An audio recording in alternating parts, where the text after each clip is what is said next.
And welcome everybody. Yes, indeed, we do have a little bit of a mix-up over here on the CivFR Squadrons. Well, I wouldn't say a mix-up. It's actually a bit of an interesting experiment they're trying to run during their CivFR 11.5 season, which is the fun one.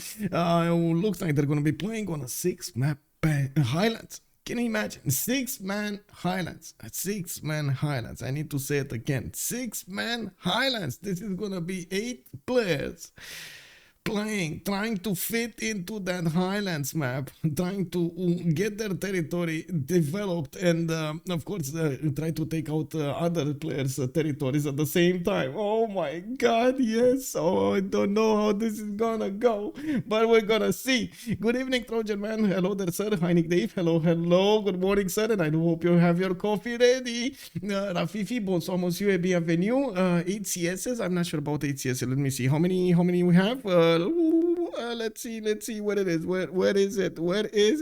Select city states. No, not that one. 9 city states. We have 9 city states. Now let me actually also click on so you can see what's going on over here. Of course, since we are in the CivFR community, they want to start using this one to draft over here, and by the looks of it, we do have Orval on the left side with Reuftons, dela, Vega on the right side. They are starting to ban the civilizations. I also understand there were quite a few pre-banned civilizations in the tournament, which makes me actually, you know, Pikachu, what is going on over there? We do have, I understand, Ptolemy banned, Ramses banned, we got Congo banned, Movember is actually going to be banned in the CWC as well. Design Flow, good evening, sir. Rodri, good evening, sir.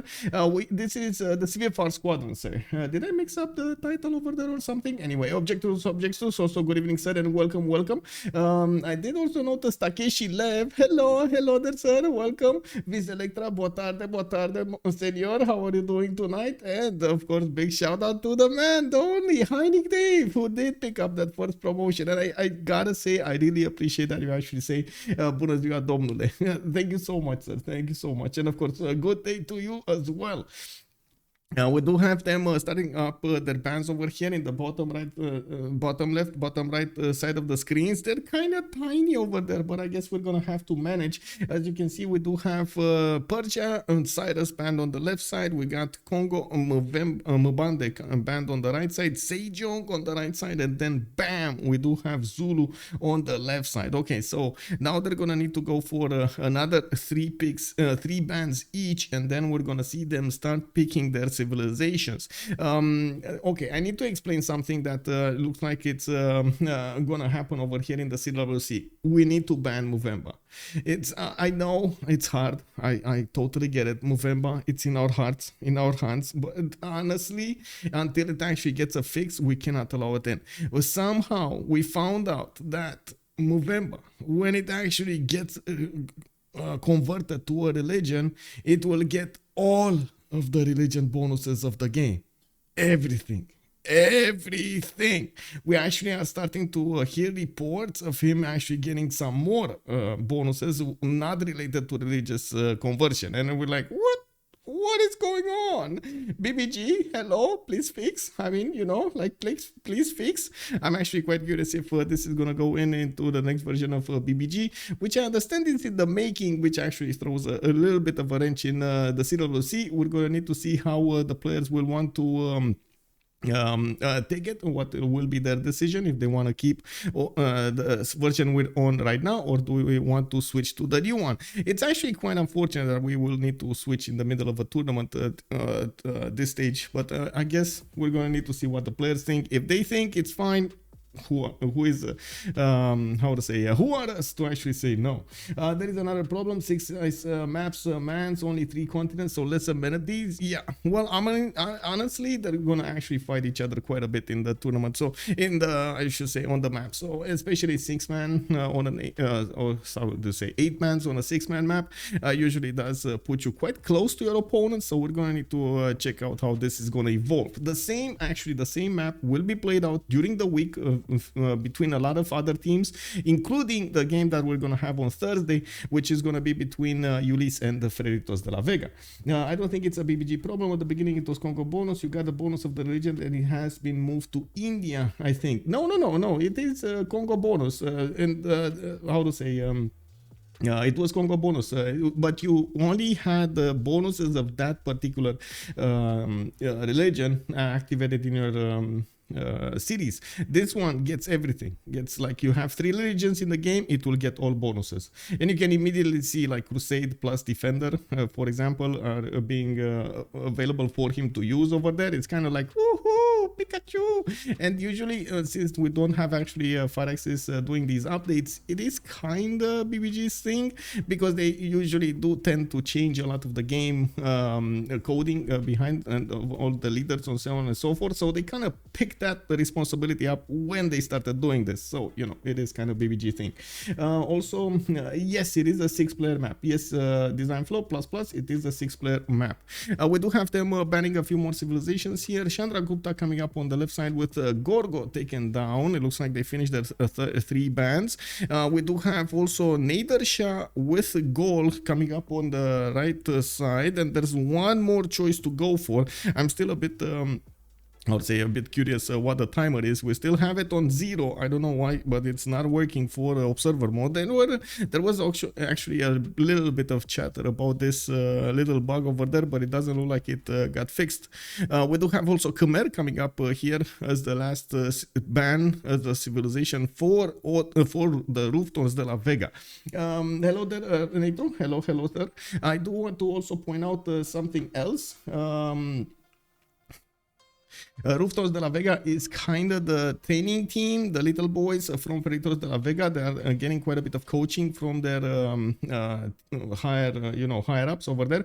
The big boys from Freritos, and this is actually going to be quite an interesting experience to see how they evolve during the upcoming period. Jaku, actually, I think it's called. Hello there, sir. Tamar is open. Yes, it looks like it's open. Let me actually see. Tamar, yeah, there we go, it is open. We do have Spain picked up first over here by Odela. Quite interesting, they actually picked Spain on the highlands, but not unheard of. Of course, we do have quite a bit of lakes over there spawning and inner seas. We do need to see if Cree over here is going to be a good match to get that gold for Reuftons de la Vega. Now we also see a notification over here, which I don't know what it is about. We do have, I'm swollen. Thank you so much for the prime, sir. Much appreciated, sir.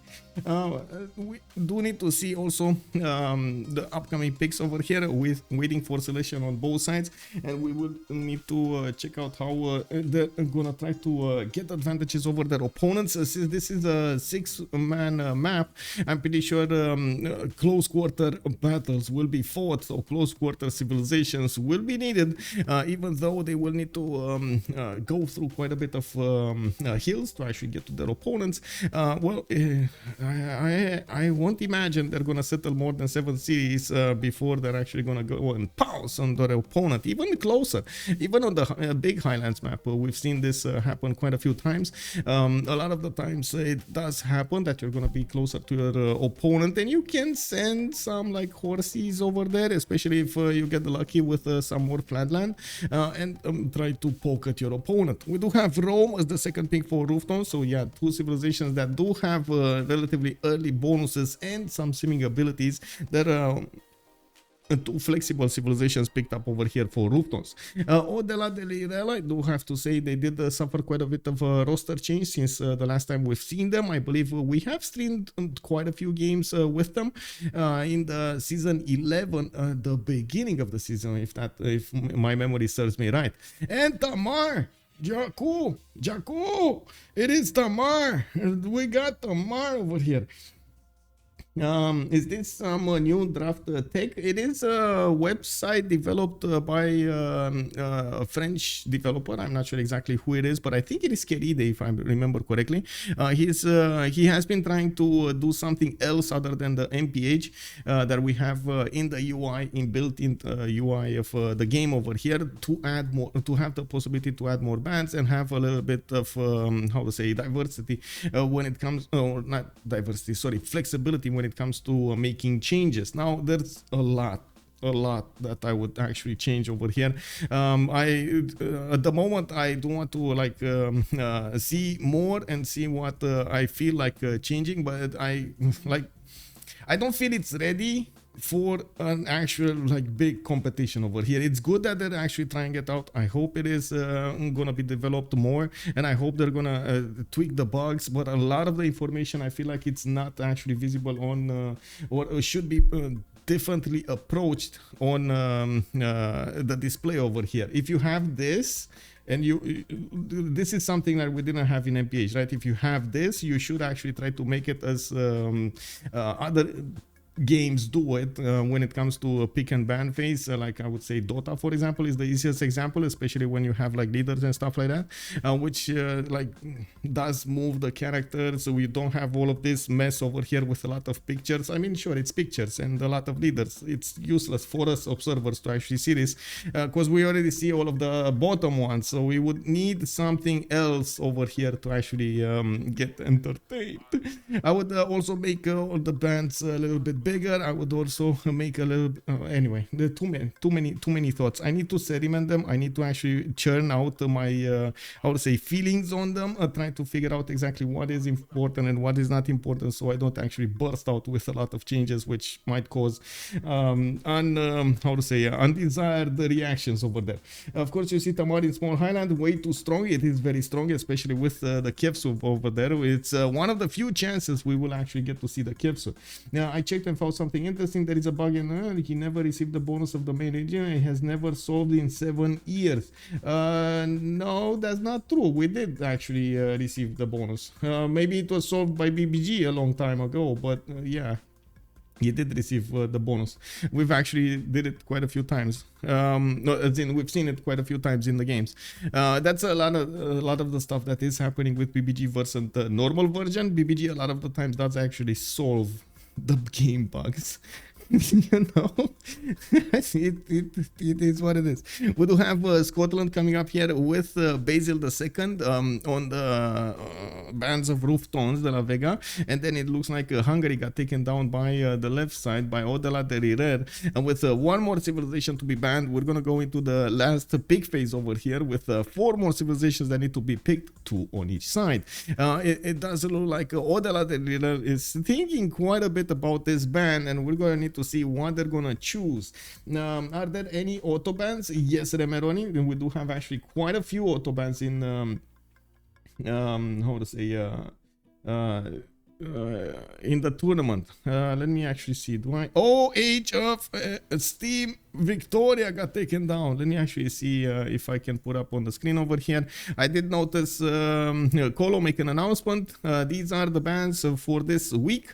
Ptolemaic with Ramses, with Cleopatra, with Sumeria, with Congo, and Coupe have been banned.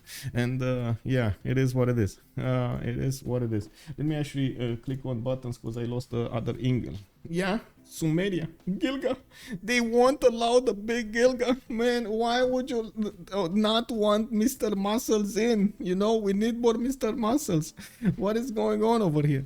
And we do have on the right side, Reuftons actually going for Mapuche, which does seem like a very powerful pick, especially in this kind of setup with close quarters battles over there, with the extra +5 that you get against the civilizations in a gold age. You can imagine he gonna be quite strong over there. We do need to see on the left side how Dela will pick the last 2 civilizations in order here, and then Reuftons will actually have the last pick of the litter here. We do also see that they will probably generate a decent amount of gold with Spain. I wouldn't be that concerned about the gold generation, but I wouldn't be surprised if they're gonna go for something like Montezuma over here, or how to say, even something like Genghis Khan to show up in the game, because of course with their abilities over there to be annoying at the beginning of the game, they will do quite a bit of an influence. But now looks like Gran Colombia has been chosen, and it does seem like we do have the last pick of Dela getting well searched for over here. Gran Colombia actually has been showing up more and more in the games with its ability to move faster, with its ability to promote and then shoot, which is amazing, by the way. Not to mention getting free generals, the commandant generals, which actually pop out freely when you switch the era into another era of the game. That actually helps you out so much to actually get the units you want where you want, faster than your opponent, so you can end with a general over there. One of the things is if you want to get the general in the game, you actually need an encampment, you need some projects, or you need time to get those points. So of course that's actually not a thing for Gran Colombia. With much pleasure, sir. The original Korea is still here. Yes, the original Korea is still here. Yes, we do have oh my god, I totally forgot how it's called right now, but anyway, Seondok. Wait, Russia? They actually picked up Russia? I mean, I don't actually disagree with the choice, but I'm a bit surprised. I was expecting more, I guess it was my own preference over there coming up. I was expecting a little bit more warlike civilizations to be picked. Russia can do war if it wants to. It of course usually does benefit from a decent amount of faith generation from its holy sites, from its lavras. Tan House, good evening, sir. Also Russia, time to spawn gamble on a smaller map. Yeah, I agree. 3 religions Civ on the left. Where is my money? Where my money at, Moro? Where my money? Yeah. No religious ones on the right side. It looks like they don't care, especially with Spain over here. They really don't want that to give that extra +3. Wasn't it changed actually +3? Whoa. Okay, so I guess we got this going, so we can. Whoa, timed out. They got dropped over, they got timed out. We don't know what's the last choice. No, disaster. What's going on? Well then, yeah, it looks like Para is already asking forfeit. Oh no. Oh well, I hope they're actually gonna fix this. I'm pretty sure it's just a matter of getting it going. Let me actually see over here. Let me put it 6th Highlands Mall. Highlands Small Highlands. Let me Highland. No, I think Highland Small is funnier. Also, I kind of need to switch the. There we go. I like it more here. Like the text, I like it more here. Okay, so players are starting to choose the civilizations in game. We do have actually quite a few of them with a lot of ping over here. I don't know why Hagendo does have like 1.6, but I hope he's gonna actually stabilize before we start. And I'm pretty sure they're gonna need to start picking up quickly. What is going on? Switch, sorry, tech. Oh, they're talking about the switching over here.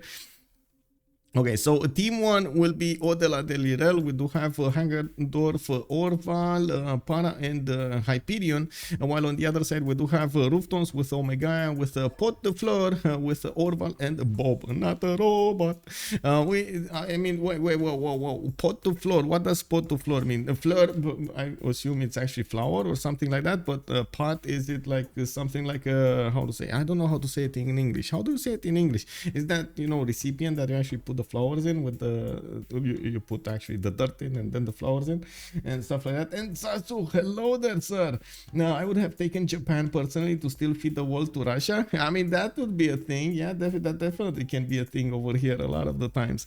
Okay, so what do we have? Hagendo is looks like he's gonna need to pick something. Bobnotarobot on Paulmaker. We got Omegaia on Rome. Potdefleur on Hojo Tokimon. Flower pot. Okay, flower pot. I nailed it, man. I knew what was going on over there, you know. But I didn't know how to say it. Is it actually pot? It's actually called. Actually, yeah, it is. Wow. My, you know. Kick W. My mind just, you know, let some gas out a little bit. We do have Philip II picked up over here, Orval going for Lautaro.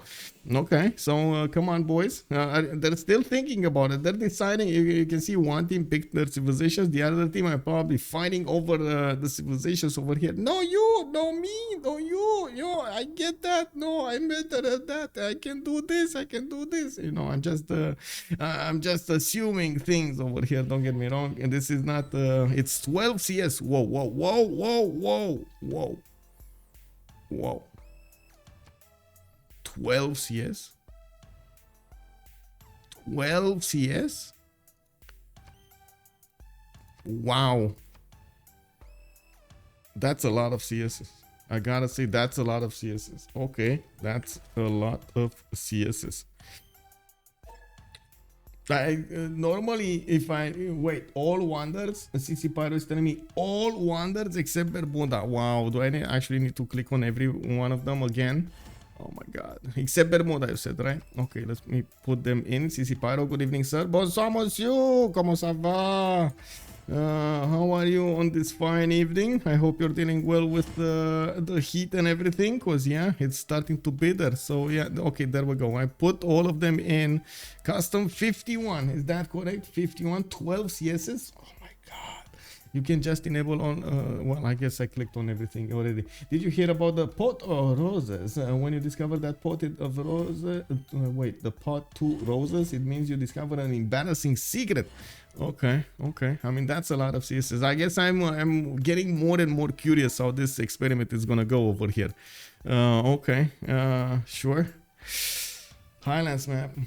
Small, tiny size over here. 6 players, 8 players going in. Only 4 will get out. We're going to see who's actually gonna get out over here. Who gonna be the one, the team, the only one that is gonna manage to win this game? Well, I do hope they're not actually gonna go for a limit or something. Let me actually switch off Discord. So there we go. We got this going. 12 is the same as the 8-player map with only 9 CS. CS control for 8 players is very weird. Yeah, but don't they get taken down by BBG/BS or something like one of the mods? If I remember correctly, if they cannot spawn because of like distance or something like that, or land availability and so on, they just poof out of existence, and they're like, okay, so I guess we're gonna count them out and see how many spawn. I wouldn't be surprised if they're less than 12, just saying. Okay, so what do we have here? Do I need to put, oh yeah, doing my settings. Okay, it's fine, we're going in, boys, we're going in. Simon Bolivar, Peter, played by Hyxperion over here. We're gonna need to see how this is gonna go. Rafifi is also telling us that the thing is, I think the game will kill some of them to respect the distance between them. Yeah, BBS will be like, choo, choo, choo, choo. Ha. You got taken out. Yeah, I mean, you know, it is what it is, man. You cannot find the code. You cannot find the code. The code will just reign supreme in the game over here. It's incredible, by the way, how this is one of the, I guess, fun moments over there about coding. A lot of the times you're like, you know, yeah, I fixed this bug, and poof, another one pops up. You know, yeah, let's fix this civilization. Poof, another 2 pop up. With other civilizations, no, this is like playing whack-a-mole, you know, like, but in slow motion, instead of actually having the happiness that you actually whack that mole and kill that bug. You're like pew, pew, pew, pew, pew, pew, and the slow motion, you know, pew, 30 minutes later, pew, 12 hours later, pew, and so on and so forth, you know. A bunch in the snow. Yeah, looks like they survived. Contraia, we got this. Survive. Okay. I mean, yeah, let's do this, boys. We got all of the CSs in. I guess we need to see who's actually gonna be that one CS who's gonna take over cities from their opponents, from their I mean, you know, the big guys, the big boys. Alexia put in, I will survive. Yeah, Alexia. Have you ever heard the CS spawn right next to you? Third one, I that only happens. Yes, we did hear about it, but that only happens with how to say, the normal, like the standard. How to say, game version of the game. It does not happen actually with BBS. It will take that out. It will actually take it out of the game. And we do have, let's actually take a look over here. Mapuche spawning next to a coffee tile. He does have actually 3 coffee tiles over here. We do have him with the left side getting some more freshwater rivers. He did actually move for his 2-2 base on a 1-2, getting a few stone tiles over there. Only 1 horse in the capital from what I can see.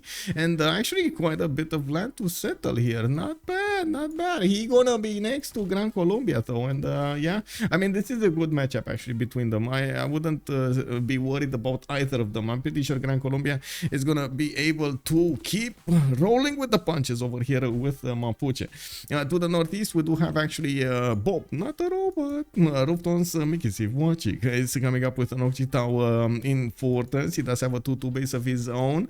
I gotta say, I like his pastures over here. 1, 2, 3, 4 pastures can be improved in the capital city. That 5th one over there, it's a bit too far. It's a bit too far.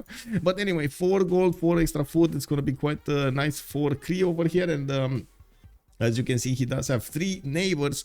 One of them is gonna be an ally. 2 of them is gonna be an ally, and 4. Wait, this is Japan.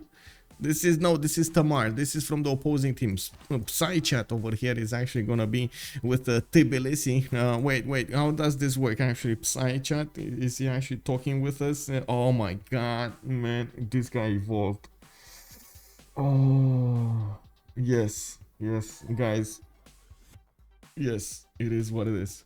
He evolved. He's totally higher. He can actually talk with his mind. I cannot do that. I'm sorry. I do not have the concentration to actually do that. I need to blur my voice, use my vocal cords to actually create sounds. Oh my god, I wish I had his thing over here. But anyway, tout le monde a cherché. What is this? Vois pas le bon spawn? What? I have no idea what happened.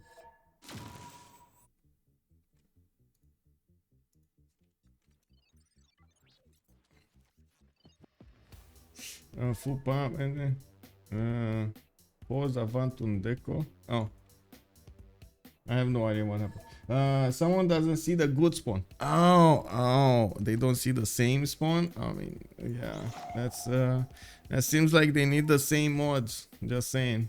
Yeah. Sometimes I know Steam is very bad to us, and you need to get the same mods.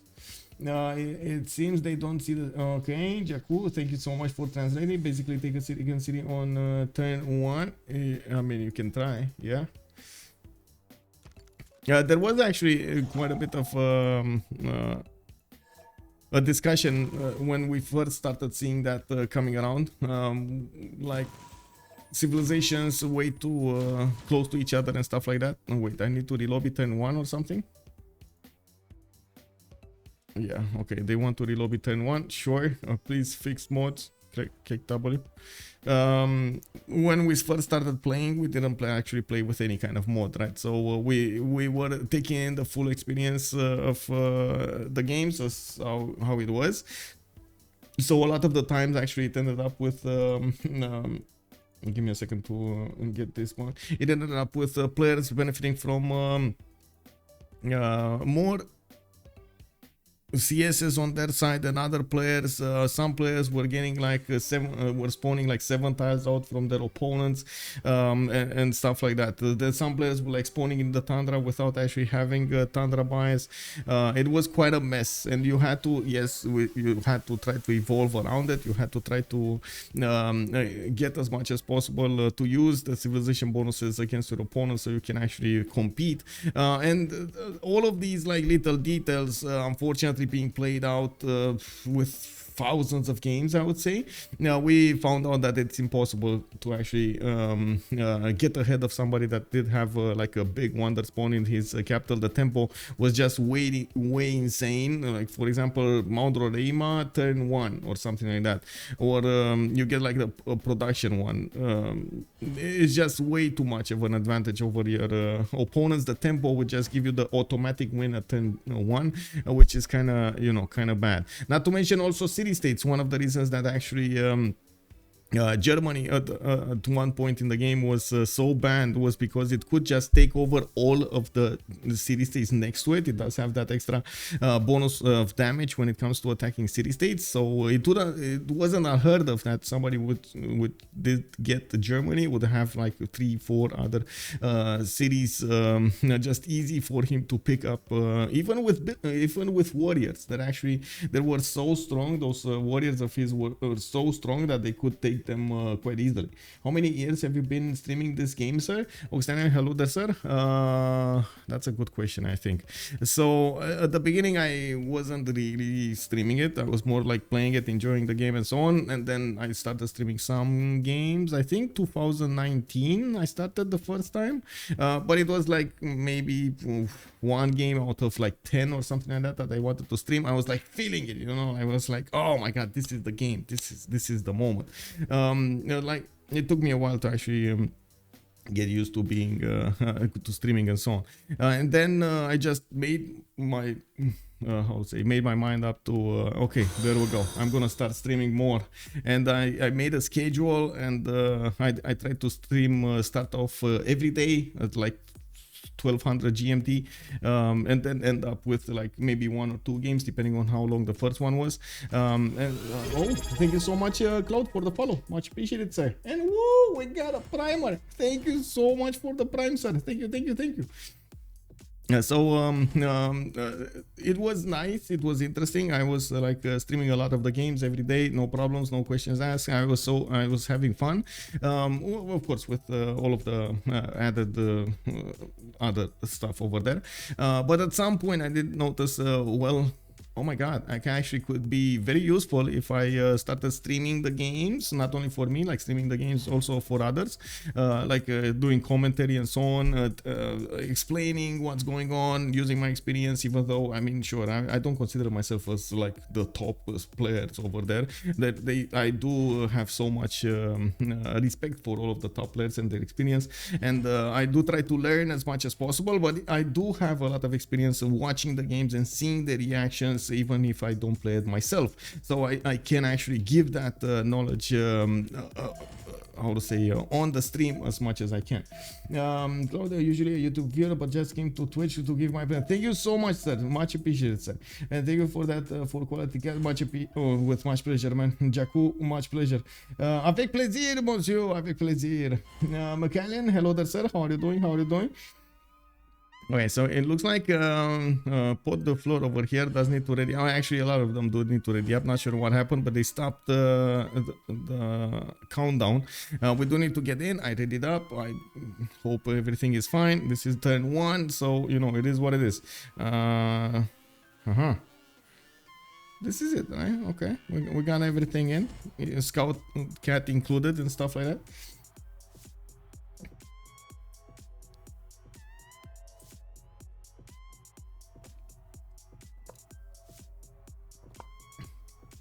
Oh, you need to get that coffee in, man. I did notice, guys, there was an announcement from Twitch. I don't know if you actually heard about it or something, but they went past the other thing they did with like branding content and stuff like that. They want to do something about categorizing more the content, or actually giving the viewer more information about what kind of content you're doing. So basically, like if it's more than mature bullying, something like related to alcohol or something like that, and I'm like, oh my god. I mean, I'm streaming a strategy game that doesn't actually have violence, but it does relate to violence. Do I actually need to click on that button? And oh, so many questions. Then I tried to get onto their stream, and I was like, please, like, can you like give me an answer to this? A lot of the actually other streamers that were watching the same stream were saying, yeah, that's a good question, answer this. then Twitch just cut off the transmission. They were like, yeah, we hear all the opinions. We're there. We're not NPCs. We're humans, and we will take it over. I'm like, bro, you just left me hanging, you know. Oh my God, Mocallion, I didn't see one game since 3 days. Do you think who I need to see or one was crazy? Well, it depends on where you're viewing. If you're actually watching from how to say Twitch, or you're watching from YouTube, because there are like different games over there. Thank you so much, Thunderius. How are you, sir? Good evening, sir. Good evening, man. Thank you for streaming with much pleasure, Simonish. With much pleasure. Twitch employees and nothing. I mean, that's what they call themselves. I don't know why. They said they're not NPCs, and I'm like, wait, did you just evolve? did we just see AI take over Twitch? Oh no. Oh no. The game is Peggy 12, but Gilga Pro Muscle maybe Peggy 18. I know, right? Like, I don't know how to actually see this. I mean, I'm very how to say, afraid of what's going on. But anyway, they did get a blog post, and they're gonna see. They said we're not actually gonna be how to say, punished. Because we didn't put the correct rating over there, and I'm like, okay, no punishment. Okay, I mean, what do I do then? Do I need to do anything? Anyway, there was another line over there saying that we're actually gonna get the rating of the game. So like, basically, if it's rated to something more than something, it's rated for the game. I would assume the other content is the other categorizations. How did they call it? They called it somehow, but I totally forgot. But anyway, the other content guidelines are related to more like real life stuff, IRL streams, or just chatting and so on and so forth, to actually tell the viewers what you're doing, which is, I mean, I guess it's fine. I don't know. Hopefully it's fine, you know. You're hoping it's fine, and you find. Wait, why did he manually disconnect again? Oh my God.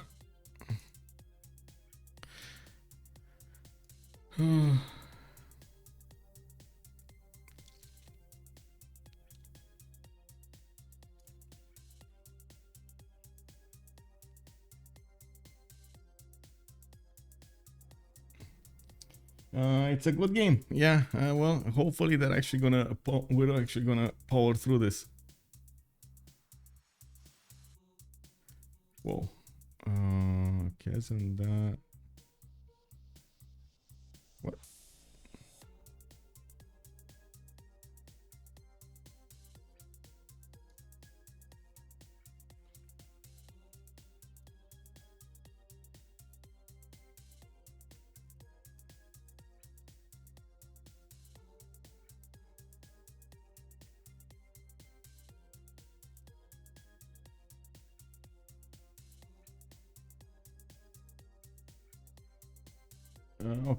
Okay.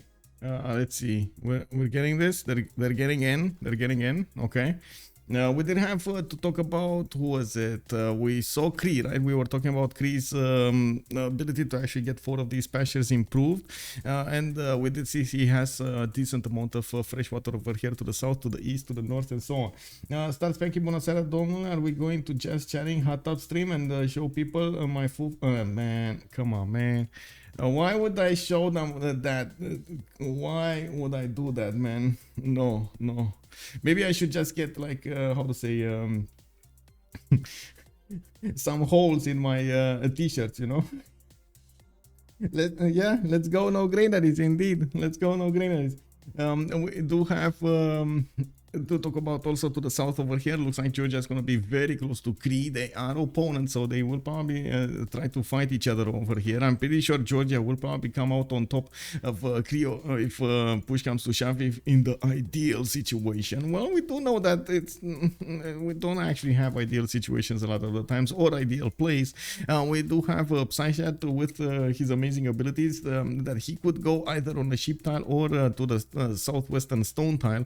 He does have have a decent amount of fresh water to the north, to the east side, even to the south, but not a lot to the west side. He's probably going to need to put a non-freshwater settle over here. No, well, I guess a coastal settle towards Cinguetti, which is amazing, by the way. Having Cinguetti as Tamar is going to be quite nice for that extra face generation. The world is already not ready to see what there is under the hat. Yeah. I should make a redeem, by the way, just to pop a hat out. Pew, pew.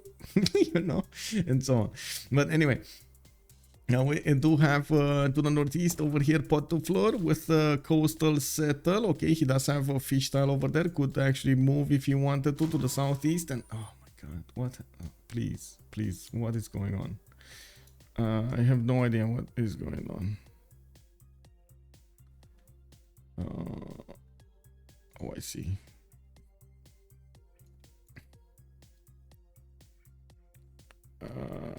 As in, somebody's messaging me that he needs help, and I'm like, bro, that's what did you do? Okay.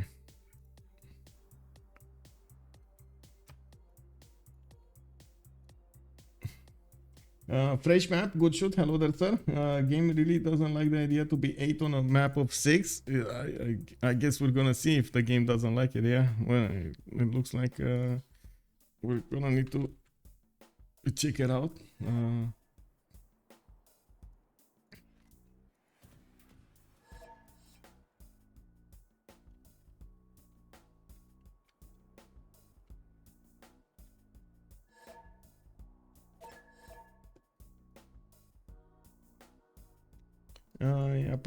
Yeah, okay. For the right amount of money, I can go and help. Kick W, man. Yeah, just rewrite.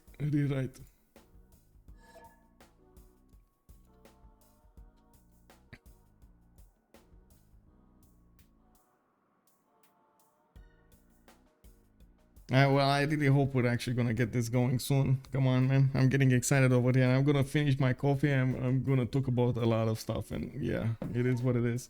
I have no idea why Bobnotarobot actually did over there. Why did he disconnect? The first time I saw it was a manual disconnect. I have no idea what happened the second time. Like, he just disconnected, but he wasn't in the game. I didn't see him in the game.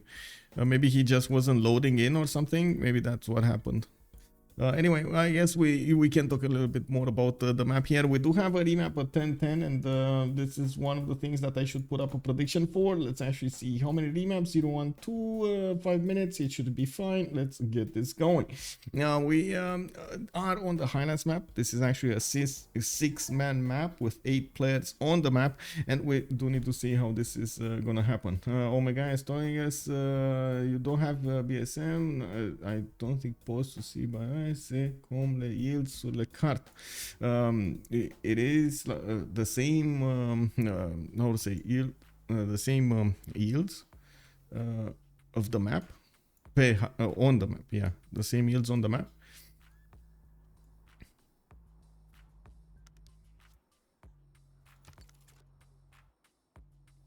Passo C, wait, Passo C is not a problem. I do believe, right? Passosi. Actually, it's spelled differently, isn't it?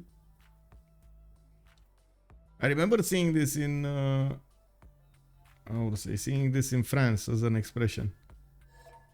Okay, we got a team plus from one side. Let me actually just do it, because I mean, it's first turn. I'm pretty sure there's gonna be a lot of I would say time left for them. Okay, Kyoto just settled in place. We do have him with 2 base. Looks like he's gonna have settles to the north, settles to the south.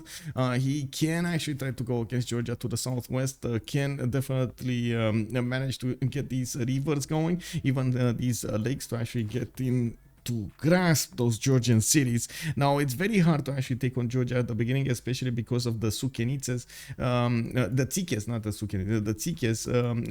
His replacement wall, the ancient wall, is actually going to be with 100 strength, and it does give him some extra bonuses when it comes to face generation.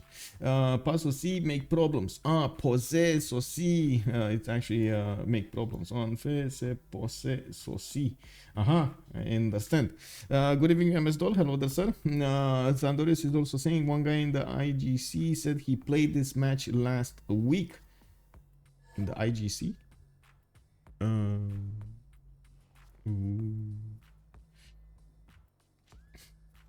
Oh, in-game chat kick. Okay. Okay. He played it. Yeah. Okay. He wrote a mistake. Okay. Okay. I just see. Okay. And you were asking me about a game, by the way, from previous, right? Let me actually take a quick peek in my content over here in Video Producer, so I can see what games I streamed. Oh man, I need to remember this. I think actually a long one and a good one is Reefs versus Anywhere Out of the World. The other ones were kind of fast over here. It was like 3 hours and a half. That one is more than 4 hours, and it is rehost. Sure. Switch host, man. Yeah, take this responsibility away from me. I'm more than happy to do so. Take it. Take it.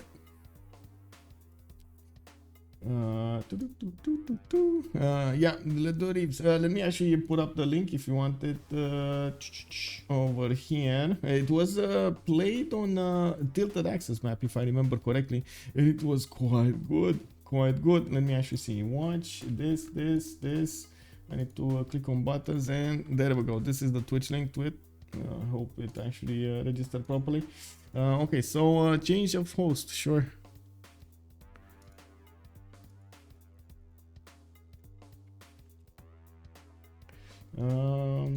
More than happy to do so.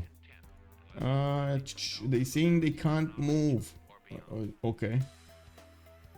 I didn't actually catch the chat over there, but anyway, I'm back in the lobby over here, and hopefully we will get this going.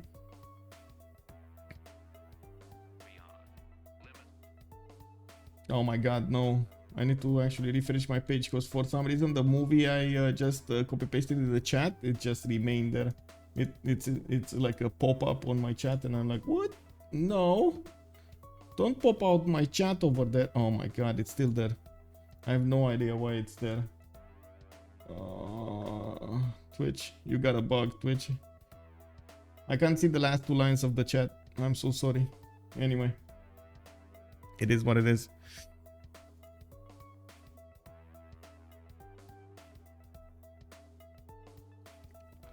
By the way, did you guys see the new statistics page on the tournament of on the Civ6 World Cup tournament page? We did get a little bit of help over there from Mama Leto, who did help us out with all of this. There we go, this one. Oh my god, this is insane, man. This is insane. This is just the first week data, and we're gonna have like this is just gonna keep on adding more data until we're actually gonna have all of the game details, statistics, and so on show up over here. What do you guys think of this? I was talking with Sue about this a few days ago. Sue is the leader of CivFR community, the Russian community, and he was saying that we need to find out, okay, how can we actually use this to help out the players, or to give some extra value to the players, because it's good to actually see, okay, the statistics of the game and so on, but how is it actually valuable? What kind of how to say, what kind of reasoning can you actually get out of that, or is it just for fun, for talking about what civilization is most played? Is it valuable for BBG, for example, to know what kind of civilizations are most banned, most played, so they know exactly where to turn their attention to more than others? Which, I mean, I guess at some point it does feel like a lot of the times the players are playing more toward with their preferences rather than how to say, the strongest civ in the game. You're gonna have 4 different opinions of what you're gonna want to play during a game from 4 different players. Very rarely you're gonna see them actually on the same opinion. Which is good, actually. You know, that's one of the reasons that we have so many diverse leaders in the game, so you get to play whatever you want, when you want. Yes, PBG does actually make them a little bit closer to each other when it comes to bonuses, but I guess it is, you know, it is what it is. there still is some difference between them. I see Psychat is still joining the chat. Oh my god. Okay, there we go. I was like thinking, oh my god, do I need to rejoin over here? I don't want to ready up because otherwise I might cause an issue. Anyway, I guess we're ready, and we're 5 seconds away from loading into the game here, and we do need to see what this is gonna develop, how this is gonna go. Okay, let me actually see.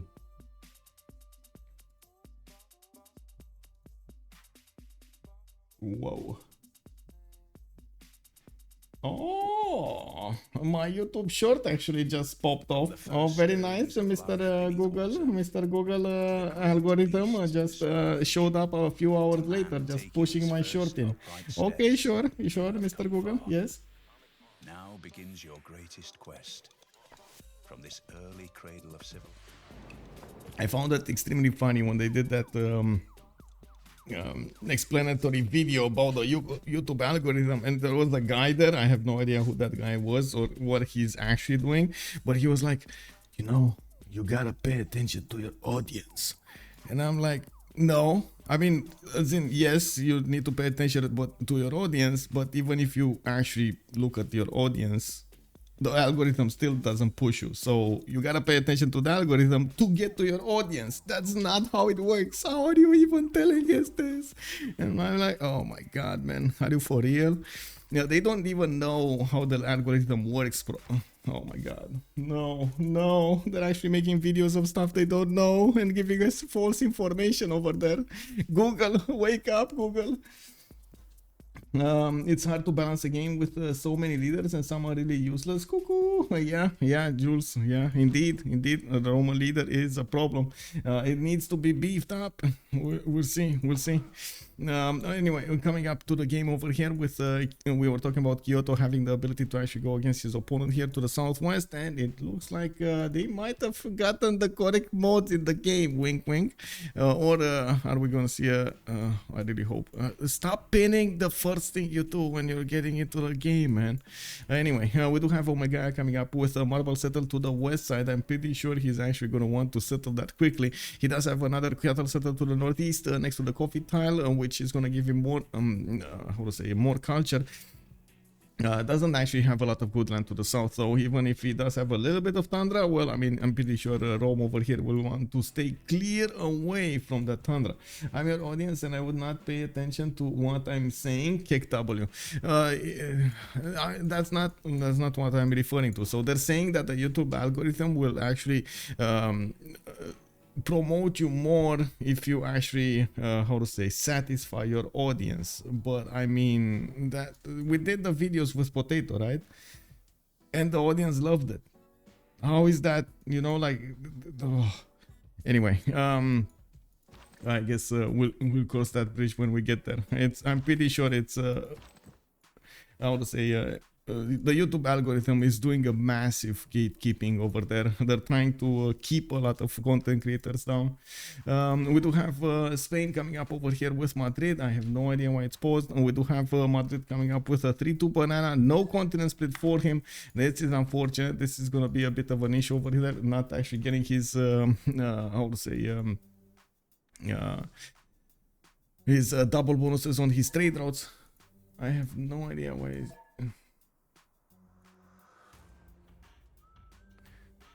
I understand. No, I don't understand. There is a bug. It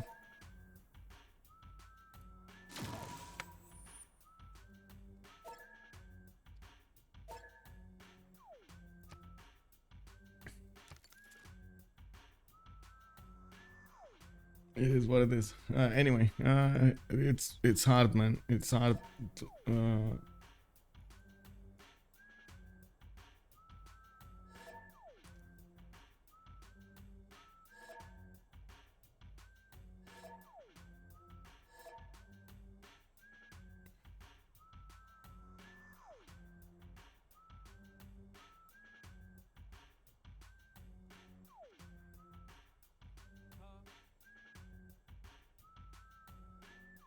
Okay, Omegaia is saying that he'll unsub and resub and then relaunch Steam and, well, rejoin afterwards.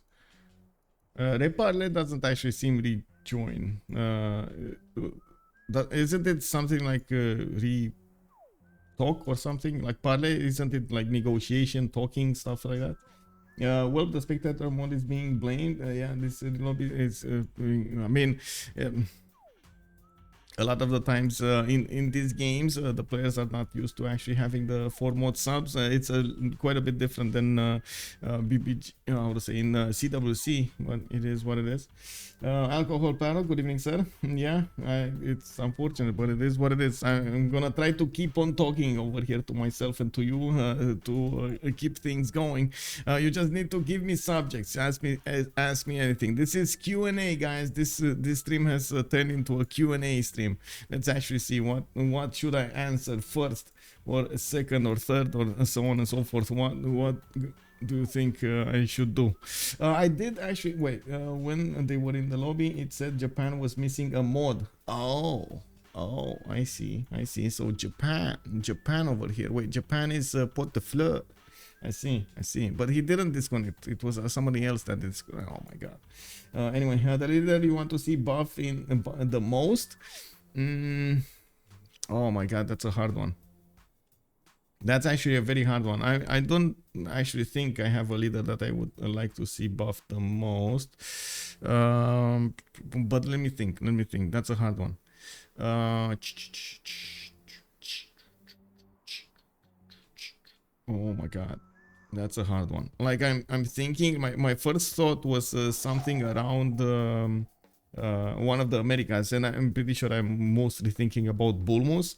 I would like to see him buffed a little bit, but that's more like player preference, and that actually turned me away from saying that how to say needs to happen.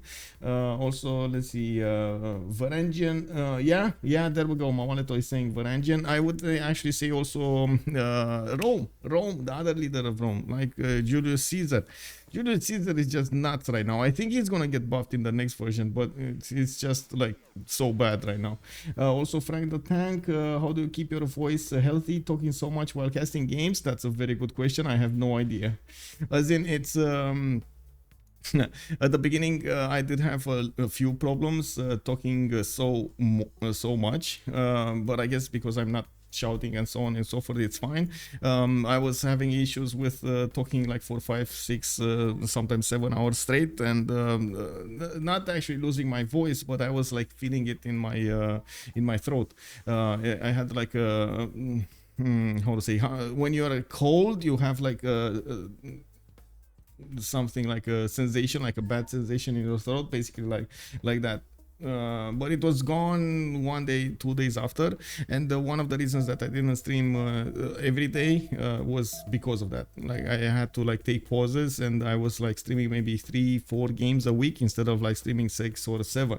Now it's a little bit better, even though I do need to actually have air conditioning on all of the time. It's summertime in Romania, so we have like 30 plus degrees outside, and inside it's warm, and not only warm, but it's also humid. So yeah, the two things combining over there, you're gonna see me sweating. Can you imagine that? Yeah, exactly, sore throat, basically. Do you like cookies and gummy bears? Yes. Give me cookies and gummy bears. But I gotta say, I had a lot of the times I actually like chips more than cookies or gummy bears, because the how to say, the usually the cookies that do actually stick to your teeth and so on, and it's like so annoying, and I need to like brush my teeth and so on. But and gummy bears do the same. I like them a lot, like both of them. But I have to say, I eat chips more than I eat those. Mostly because, well, you know, it is what it is. Do you think they should allow to ban and choose only on Civ, and they can pick leader after of having 3 Englands and 2 Persias? Wait, I need to actually understand your question, MD Chops. Good evening, sir. Do you think they should allow to ban and choose only on civilizations, and they can pick leader after, instead of having 3 Englands and 2 purges sometimes? Oh, you mean banning the civilization entirely, like all of the leaders? That's what you mean? Crisp stick, cheap, crisp or stick? Or you're talking about chips? Stick in my teeth way more than any sweet. Okay, I mean, yeah, I guess that's also a good point. They kind of both stick. You're right. They kind of both stick, but it's one of the reasons you have toothpicks. What is toothpick, by the way? Tooth bias. What happens when a team doesn't pick or a civilization enough time? Is it? Yes, it is auto picked. I think we want to ban the civilization instead of the leader. There was some discussion about this, but I think quite a few leaders do have their own, their own personas and bonuses and so on, quite different from one another, which sometimes one of them is being considered OP, the other one is actually considered fine, like two Norways, right? Varangian versus Konge. One of them is pretty good, the other one is, not that good. Varangian, wink wink. On the other side, you have two Romes. Why would you ban Julius Caesar, right? Nobody's gonna pick it, and so on. Like there's some diversity going on over there. And also I would believe there would be a bit too many bans. If you start banning the civilizations, you might end up like banning half of the game with only 14 bans. Like the half of the civs in the game will just ban England. 6 leaders. That's a bit too much. I think that sometimes we have 3 Englands in coastal maps. Yeah, exactly, right? I think we want to be instead. Okay, I mean, I guess you could have it, but I'm not sure if that's going to be liked by the players, because they do like to actually play different stuff. You could have something like one civilization, when it's picked, you can't pick anything else from it. So like if you pick one England, and whoever picks the England, nobody else in the game will actually have the option to go for one of the English leaders. That could work. I would see this work. Other civs you think should be auto-banned? No, at the moment I don't think civs need to be auto-banned. I mean, sure, the bugged ones like Movember clearly needs to be auto-banned. Even then, it's kind of a fringe scenario, and yes, I do understand the pressure of actually having that scenario coming out, but I wouldn't actually say it's that happening that often to actually have it banned. But anyway, I mean, it's a bug. We can't have bugs in the tournaments, so that's needs to be taken down. It needs to be chopped. Let's actually see what's going on over here with Russia. Looks like we're coming in the game. We're turn 7 already, guys. We actually passed the time here. Thank you so much for the questions. I hope I answered them to your liking over there. Chumash or Cherokee and others. What is that? Oh, do you think some North American Native American civilization should be in the game? Yes, I think so. I also think a lot of the civilizations that were like very, very, very old should be introduced in the game, and not only the relatively new ones. Anyway, it is what it is. Like a lot of the European tribes, for example, don't get in, including my, the ones living before Romanians, Dacian people are still not in, even though they kind of traded punches over there with Trajan for a long time. It is what it is. Let's actually check out Russia over here. St. Petersburg coming up with two sheep tiles to the south. He does have actually more of these to settle on the east side. Does have a decent amount of food from the fish, and I'm pretty sure he's gonna want to stay half in the tundra, half outside. Does have actually Spain in the north, which he can set up coastal trade routes between that Mercury tile and of course the capital city of St. Petersburg. Not bad. That might be quite a bit of gold generation. He's also gonna be next to Hagendorf to the east side, which is actually Gran Colombia. That's gonna be his ally, and I gotta say the only one in between everybody is actually Tamar. Tamar has the power to erel 3 civilizations if he wants to. He can go west, he can go north, he can go northeast, and we're gonna need to see who's he gonna choose as a target. All of them, at the same time. We'll see. That might be a thing. I mean, okay, there was Shoshone on Civ5, don't know them. Yeah, Hagendo is a small town in Switzerland. Oh, that's a good one actually, Mamaletto, thank you. I didn't know that. It's actually a small town, Hagendorf. I remember, I at some point, like I was remembering, oh yeah, it is. Oh, KW, man, municipality in Switzerland. Woohoo! Yeah, in the district of Olten, in the canton of Solothurn in Switzerland. Oh, that actually makes sense. Okay, I did make the mistake at some point asking a Dutch friend of mine, like, guys, like Haagen-Dazs is so great and so on, because I thought Haagen-Dazs is actually a brand from Dutch. It's I don't know if you guys know it, but it's a brand of like ice cream, and they were like, what? No, we don't have that here. I'm like, wait, it's not Dutch? No.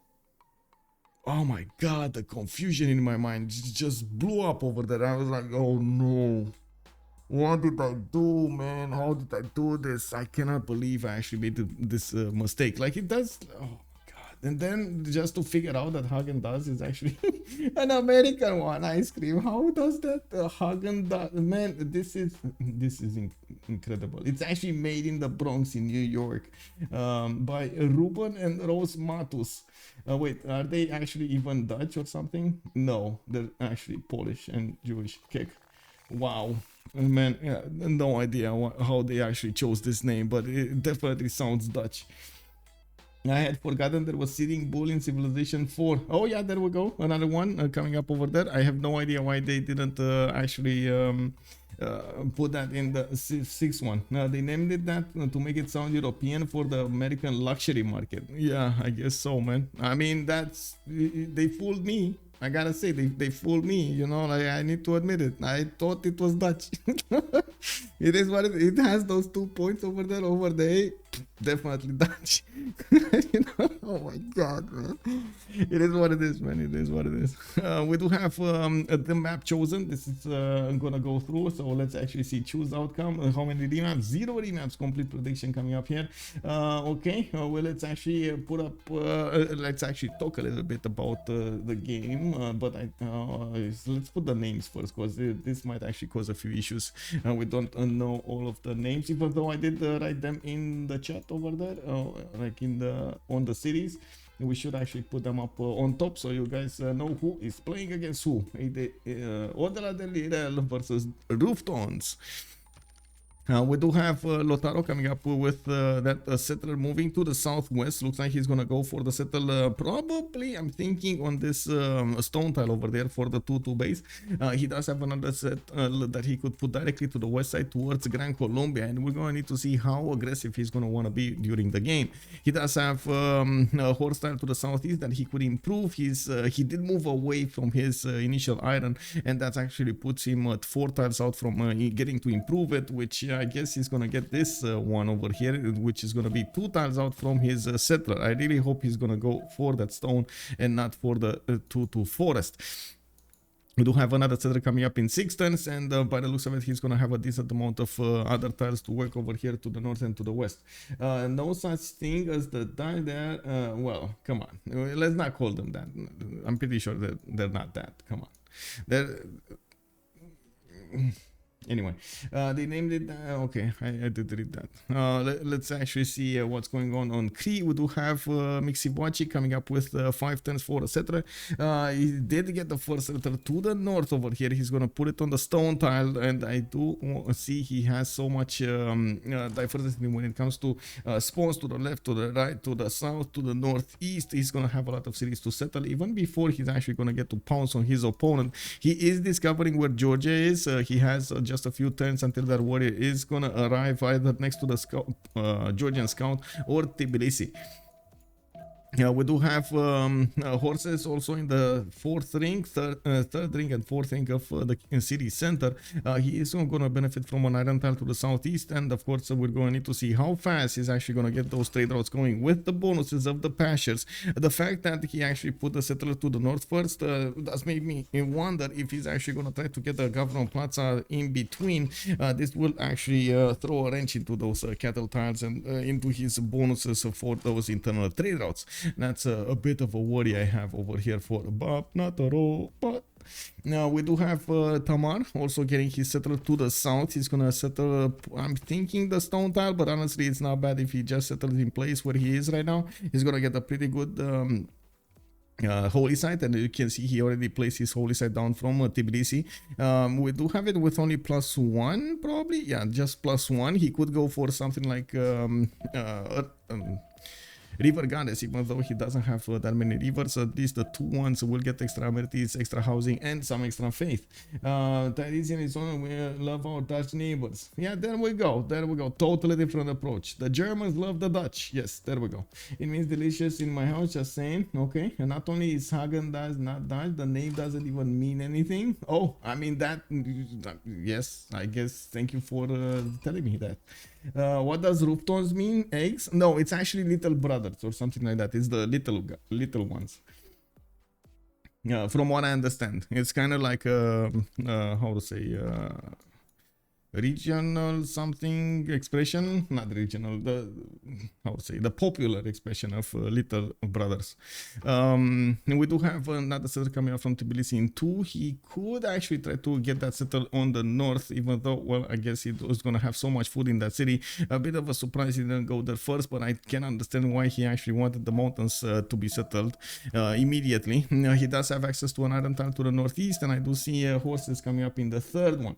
And yeah, I gotta say, you know, yes, even if Hagendo doesn't actually mean anything, it did still fool me, man. I guess my ignorance over there got the best of me when I didn't actually understand what it is.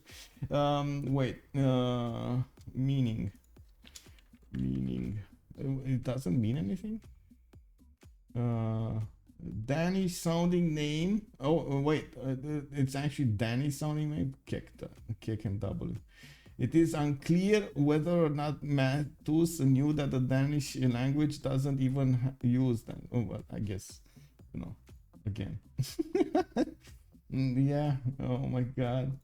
It is what it is, man. Well, I was wondering it earlier because it means nothing. You've Rigeton for talking about kid, but Roof referred to brother, frere in Baxland. Yeah. Roof means eggs. Tandoris is pointing out little brothers. No. Very good evening, sir. Yeah. We do need to take a look at Japan here. He's already improving his reef style. He does have a setter coming up in 1 from Kyoto. Does look like he's gonna pump out a monument in 7, and I do see he's also gonna get his bananas going, the 3 2s. I also notice he's gonna get a decent amount of land to settle to the all of his sides, actually, to the south, to the west, to the east, to the north, in all directions. He can actually put cities. A big question mark, where is he gonna go first? We do have Japan actually just waiting over there, trying to see if Tbilisi settler is gonna move towards his side, and there is a possibility of that happening. Of course, Tbilisi could move to the north as well for that 2-2 base over there with the 3-2 banana to be acquired. That will stop him from actually settling the rice tile. Needs to be careful with this. There is a scout here from Psychat that could actually try to last move to the southwest across the river to get that settler going, and we do see a Georgian settler coming up here as well. Oh yeah, there we go. He actually moved to the northwest. He still does not see the warrior. The warrior is behind the forest, behind hills, and it's not in move 1 range. There is another warrior coming up from Omegaia, from Rome, coming from the southeast. That's another third opponent of Tamar, which actually they might try to push him. Oh my god, look at that. We got 4 civilizations coming against their opponent here. Tamar is gonna be picked off over here. Potdefleur with a Bobnotarobot, Orval, and Omegaia are all moving in for the kill. They might actually try to go against the city of Poti because, well, Tbilisi is a little bit stronger. Now, we do need to see if Bobnotarobot over here is gonna get that going. I'm pretty sure they actually see what's going on. I'm pretty sure Psychat should have. He doesn't have the vision. No vision. Wait, not even now? No, that's actually not a hill. That's actually a forest. No, no vision. That's actually, I gotta say, Psychat, this is surprising that he actually bought a scout instead of a warrior from Tbilisi. Yes, I know it's only, you know, like 60 gold and something, but oh my god, the warrior would have been just much better. And boom, Bobnotarobot moving to the south. We do have a Potdefleur moving in from the east side with the Omegaia, and it looks like the city of Poti might not be able to do anything here. Now, we do need to take a look at Rome's development. In the meantime, we do have a third settler coming up there, moving towards the cattle tile, probably to the northeast. He did settle the marble tile to the west side, and yes, he does have a builder coming up from Antium. He did put down a campus, a +3 to get that extra science going, while yes, we do have a settler coming up from Rome in Reuftons. Magnus is establishing there, already has a trader worked between Antium and Rome, and I do see Russia is trying to get in there with his warrior. I gotta say, initial impression on 6-man Highlands, not that bad. Not that bad, guys. Not that bad. You know, like I'm pretty sure it's gonna be fine. We do need to see if Japan over here is gonna get to pressure enough his opponent. Psychat is trying to move the scout as quickly as possible to stop too many warriors getting to the city of Poti. And looking at the yield tab over here, we don't have them making a lot of gold, but they do, or they should have enough gold for at least one warrior in the city of Poti, and they should buy it as soon as possible. Oh my god, they bought a slinger. Oh my god, guys. He bought a slinger. You know what this means, right? Yeah, Talasta, bonsoir, monsieur. How are you doing, sir? No, I didn't understand, by the way, Talasta, why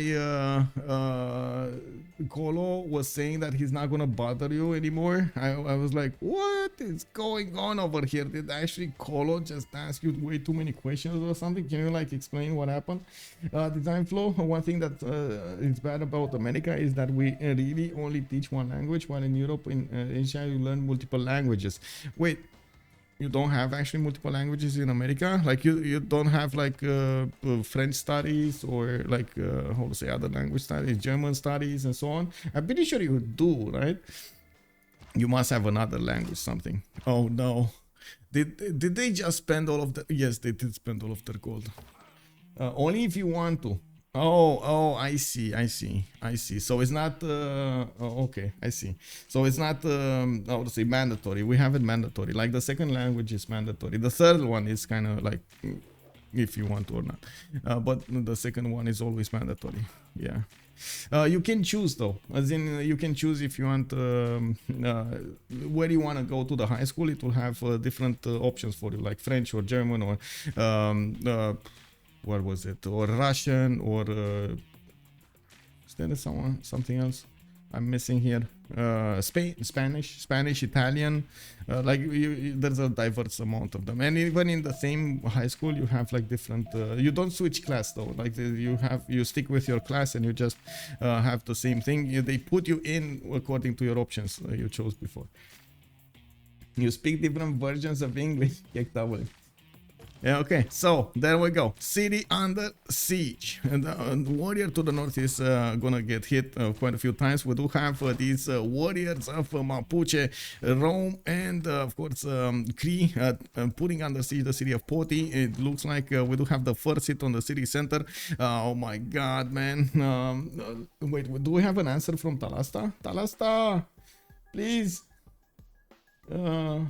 S'il vous plaît, monsieur. Can you answer us, please?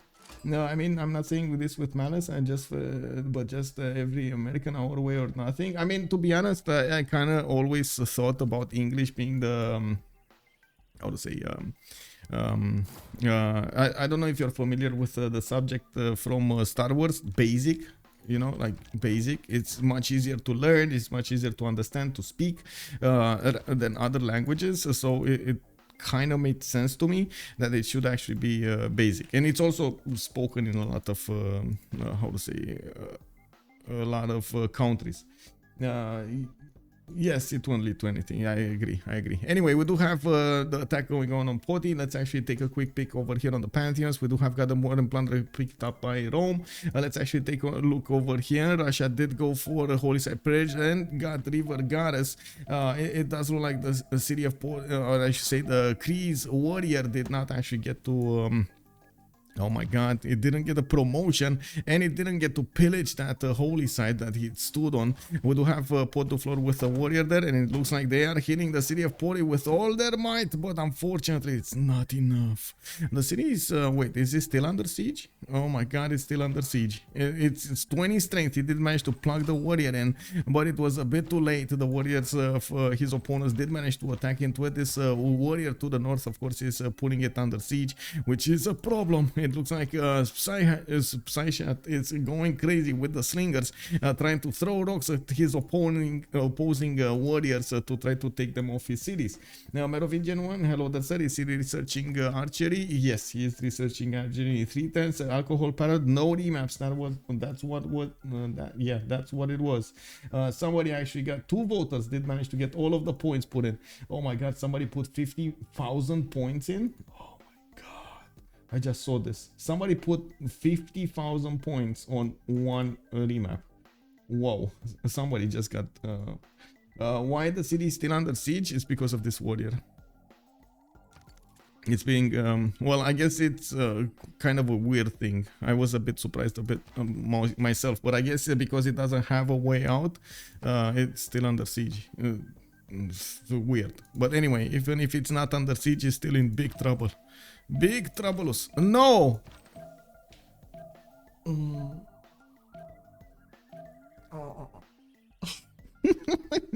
Potdefleur. This is one of those moments, guys. Oh my god. I mean, if they don't keep hitting the city, they're just not gonna take the city. Alright, and that again, not under siege. Oh, they don't have promotions, man. He just needed to keep that warrior there. Good evening, Lashika. Good evening, sir. How are you doing? It's visual, the holy site, it's free. So you think it's visual bug? It didn't look like a visual bug. It didn't look like a visual bug, man. Do you think they're yelling on the live chat? They're probably. Well, I'm pretty sure they're talking about this. I don't know if they're yelling, but I'm pretty sure they're talking about this. Everybody sees this.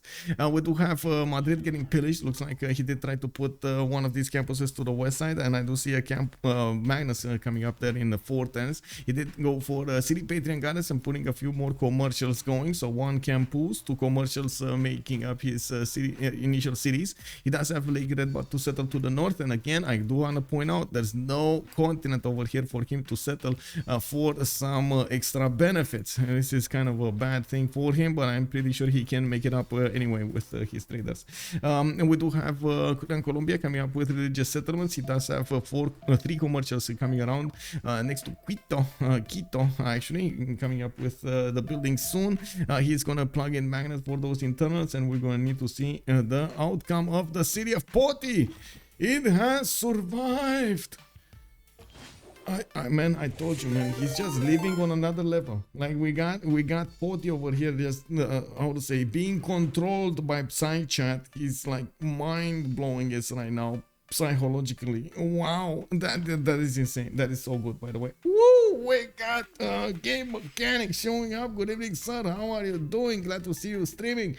How is everybody? We're watching a game coming up from the CivFR Squadrons, dela on the right side, on the left side, Reuftons dela Vega, which I understand it kind of means like the little brothers of the Vega or something, which is the secondary team of Reuftons dela Vega. They are trying to coach them. They are trying to get them bigger, better, stronger. Thank you so much, sir, for actually rating my channel, and I do hope everybody's gonna have a good time with me tonight. If you guys don't know the big guy over here, the game mechanic, you should definitely check him out. Very good content when it comes to Civilization 6, other games as well on YouTube, on Twitch. You guys can take your pick. Mechanic, there we go. I think I spelled it properly. Yeah, there we go. Woo! I did. Ave Machiavelli also, Georgia Cathedral with 0 resources spent on the opposing team. Could have been worse, but still terrible to spend resources on units instead of sim this early in the game. Yes, he's still between 4 opponents, so he's still going to be in trouble in the remainder of the game. We're going to need to see if his walls are going to help him defend himself. We're going to need to see if the resources of his opponents are going to be enough to actually spend into the defense over here of Tamar. That's also going to be a problem for him to get a lot of cities going, because yes, you know, like he's here, so between 4 opponents he can't actually settle that many cities left, right, and center, and we do need to see how many he's gonna get. Potdefleur, how are you doing? What would be small highlands? It's actually a highlands of 6 players instead of 8 players. It's like small map size, that's why I put it there, 6 player map size. Also, Wide and Nerdy, how are you doing, sir? How are you doing? I saw on Twitter you're actually getting your dog out everywhere, man. Was that a boat of the last picture? I was like very confused right now. Did you just take your dog on a boat? I'm pretty sure if I take my dogs on a boat, they're just gonna jump out, and I'm like, no. Maybe if he goes Jesuit, he could catch up very fast, but we'll have to go pen, brush, and voice with that. Yeah. He was on a dock on lake. Oh, I see. Okay, I got it. Yeah. Okay, I mean, dock on a lake does make more sense, I guess. Let's actually take a look also what's going on over here with the strategics. Now that the war and the pressure on the city of Pot is over, we can actually have a little bit of time to talk about everything else. Lucan coming in, dropping a prime. Thank you so much, sir. Much appreciated. Bacon in your face also. Does this map have a screen warp? No. With the less CS, it's 12 CS. No, it's the same amount of CS. Also, is it normal for CivFR and CWC to play on standard 8-player maps? Yes, it is normal to play on standard 8-player maps. We just changed, well, I guess the CivFR Squadrons changed a little bit Highlands because they thought it takes way too long as a map to play out, and one of the solutions would be to actually lower the map size, so you do get more early warfare and so on and so forth. And I kind of agree, like a lot of the times we kind of spend a lot of moments talking about the sim more than action. There wasn't anything happening throughout the map, so yeah, I kind of tend to agree with them. Oh, you mean like a globe? As in, if it's wrapping around? Yes, it's wrapping around. Yes. As you can see over here, you have the option to go from the left to the right, to the right to the left, and so on. It's wrapping around.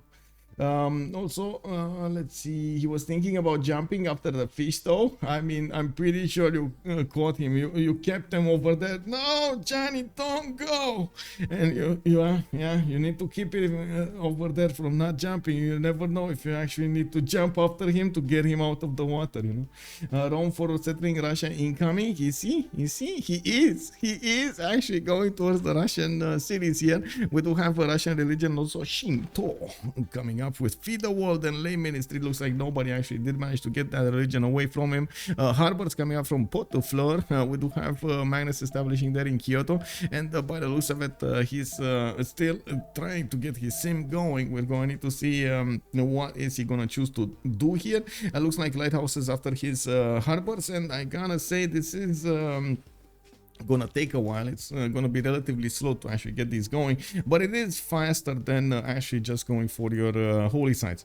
We do have campuses coming up from left Mapu. That's actually a +3. I do see he's putting down his commercials as well as improving his stone tiles here. He did choose to go goddess of festivals for his pantheon, which does mean he's gonna get an extra culture point on all of these improved plantations. And look at him go, man. He actually has builders on multiple plantations just ready over there. They're like, let me at them, let me shove this, let me actually get this going. Plantation, get the gold, get the coffee in.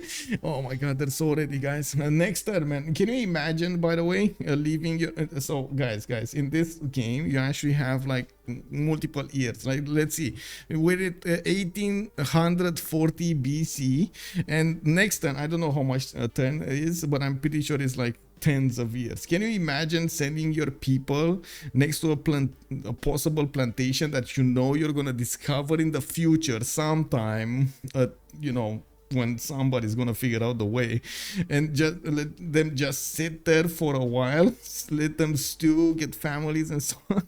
To just he's moving them around, guys. This fixes everything. He's moving them around. That's fine. They're like, okay, dog, okay, don't stand there, you know, it's fine, don't just stand there, just move around, it's fine, guys. Oh, you don't like this place? Maybe you like that one that has like a more clearing and more. Oh, he lost it. I guess the scout, man, the scout was a bit too much for that builder to handle. Unfortunately, it is what it is. Orval over here is gonna be with one less builder. Man, that's what happens. This looks important. I'll wait here until someone figures out what to do with it. Yeah, exactly, right? You see diamonds and you just like... You're like, I need to stay here. I need to stay here to see what can be done with this. Anyway, coming up also on the other civilizations, we do have Cree going for fertility rights. He got a free builder, and of course he's gonna get extra food from his pastures. I do see from his cattle tiles, I would mean, and maize tiles and wheat tiles and also rice tiles, which I see over here on the west side. Now he did manage to put other two cities. I would really hope he's actually go faster for his 4th and the 5th. It looks like he's slowing down a little bit in his sim here. He did manage to improve 2 of his plantations, pastures to the north, and by the looks of it, he's getting a new builder from Mr. Vasis. He's getting 2 traders working towards the Magna city of Civ6, and of course I do see his cities are popping off, man. We got Mr. Vasis 4 pop, we got Skyoki saying 3 pop, going for the 4th pop next. Commercials coming up from his cities, going for the markets next. Yeah, not bad, but I would really hope he's actually going to go for the 4th and the 5th settler, because we're already at 1029, and it does feel like he's a little bit late on this. We do have God of the Fort chosen by Georgia, which does definitely make sense in his position to try to get as much production going towards these ancient and classical units as he possibly can. And Muzzlechan joining the stream over here. Thank you so much for the Prime, sir. 7 months. Woo! Merci beaucoup. Thank you so much. I always think that you are researching a technology. Your civilization is already aware of the concept and is finding out the best practice of doing it, like choosing a round wheel versus a hexagonal. Yeah, I guess. Wait, we actually had hexagonal wheels at some point in our history? Did somebody actually try to use that? I can only imagine the bumps in that, you know? Oh my god, yeah. I mean, yeah, there must have been somebody that tried to use it at some point. Oh, look at me! No, it's built-in force feedback, man. You gotta feel the ground beneath you. You go on the rocks over there. I feel like one of those movies, you know, like how to call it in Ace Ventura, when he was like driving on a flat surface and he was like jumping all over the place. That's exactly what I feel like. Wait, we even had a cross-shaped wheel for arrows. Maybe Cree's going ancestral. That's actually going to be a good question, but I mean, honestly, it's going to take him so long to actually get ancestral. I don't know if he's going to catch up to this. He's putting his government plaza now from Civ6. We're going next turn to actually see the golden age bonuses, and yeah, it's kind of it's losing his tempo here. Now we got the Rome over here already with 4. We do see that he's getting his audience chamber soon. He did put quite a few of these campuses, as you can see. We do have Antium and Rome getting those. He needs to figure out what he's going to do with Cume and Arretium, but yes, he does have a very close proximity to the Russian borders. I do also want to take a look here. We do have them in the Golden Age, and I'm pretty sure everybody did manage to get the Golden. Yes, across the board, everybody did manage to get the Golden Age. Okay, let's take it one by one, because I guess I got caught up with talking about other stuff and I totally forgot about my modus operandi over here. Yeah. We do have Namadol with Antanarivo, Ayutthaya and Kumasi coming up for these culture city-states. I do see we've got Auckland with Brussels coming up for the industry. We do have Preslav as the single one with the military bonuses. Fez is going to be the single one with science bonuses, and then Cahokia is going to be the only one with commercial bonuses. I also see Jerusalem, Cinguetti, and La Venta coming up for faith, which is going to be quite nice over here. I just remembered. Give me a second. I'm missing some. There we go. I was missing my phone. I didn't know where my phone is. Now I can get the image of a triangular wheel out of my head. I know, right? Adorius? Yeah. Exactly. Win prediction. Okay. Let me actually put it up on the screen here. As, who will win? And we do have ADDL on one side and Reuftons dela Vega on the other side. Submission period. Let's go for 30 minutes. We got time, boys, and let's see how this goes. Now how do you tell which are the districts you should place? Which order you need to place the districts on, you mean? I mean, it's kind of situational, depending on what kind of technologies you want to go for. The situation you find yourself in is if you're in war or not in war, or so on and so forth, like you need encampments, or you need campuses, or you need the commercials for it, or if you're naval or not. But a lot of the times the players are trying to use and get discounts as much as possible. You get to use that discount mechanic to actually get bonuses in, to get them faster, which is a good actually thing to have. It's basically like I won't go into that many details because we talked about it quite a bit, and we lost so many details now from the game that I would feel like we should keep on seeing what's going on. But there is a formula which actually allows you, if you haven't discovered in a lot of districts, to actually get to build some districts with a discount. You can actually find it out on your own. Basic idea is, if you have more districts built than you have discovered, like total districts built versus you have discovered, you should get a discount for the next one. And especially that's actually quite true on the beginning of the game. Now you can actually get a little bit later bonuses as well, but you gotta be careful with a lot of other details. Usually you try to get cheap early in technology or your special. Yeah, that's another thing. Every time you actually discover a civic or a technology, the cost of the district goes up, starting with the moment you discovered it. So you gotta be prepared when you discover those districts to actually put them down, or you're kind of forced to go through that civic or technology because you need later on one. You should all so if I'm playing Greece, then I should go Acropolis to commercial hub. I would say actually commercial hub to Acropolis, not the other way around. Yes, or campuses if you need stats. Yeah. I'm not sure if Acropolis should be the first thing you build. I'm not convinced. I think there needs to be a balance between Acropolises and commercial hubs and how to say campuses on Greece in particular, if you're talking about Greece, because you tend to build too many Acropolises and you find yourself without that big of an economy and or science, which is quite a problem.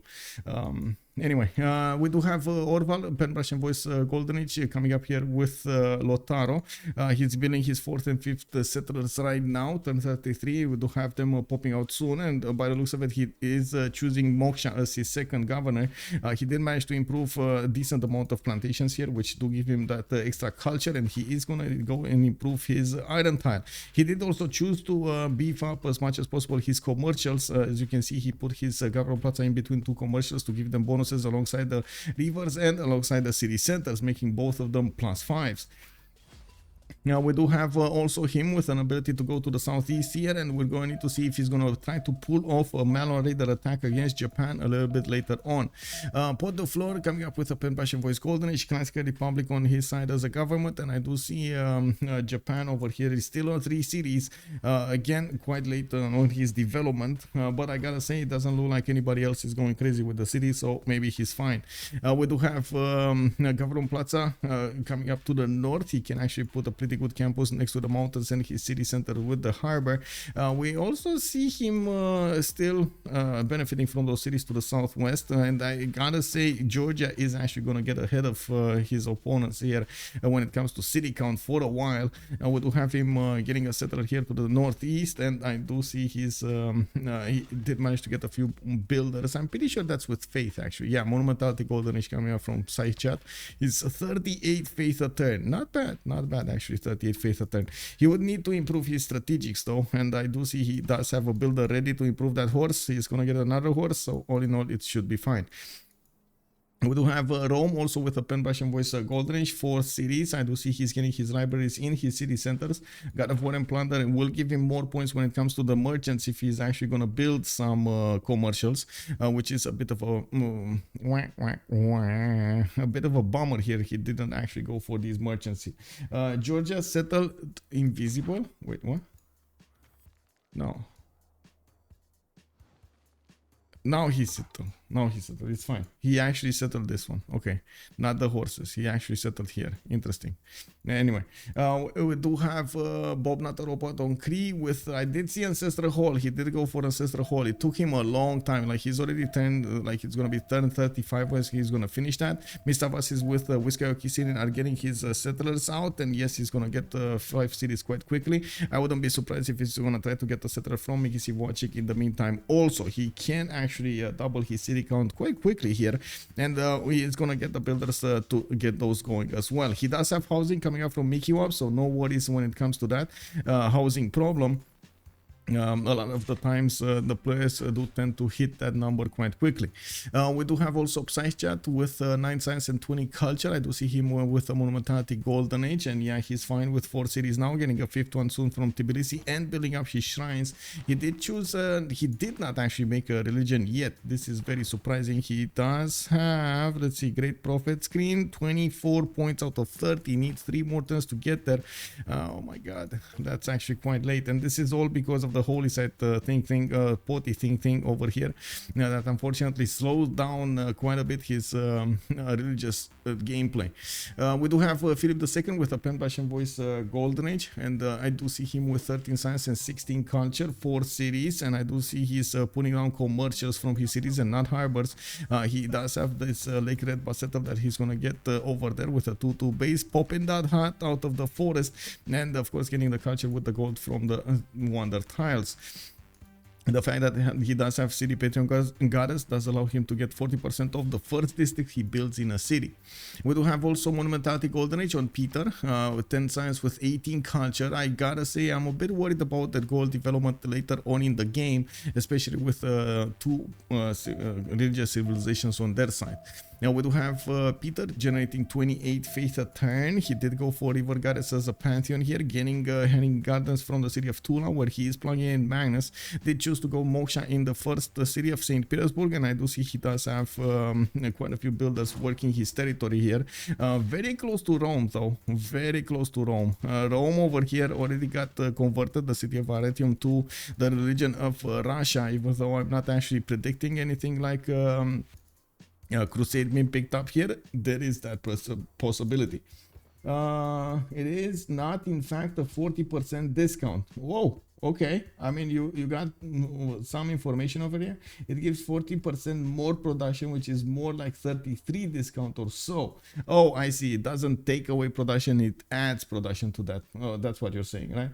Why don't we see Norway too often? I know he's naval sea, but his berserkers are really good. Does BBG need them? Yes, I do have to say.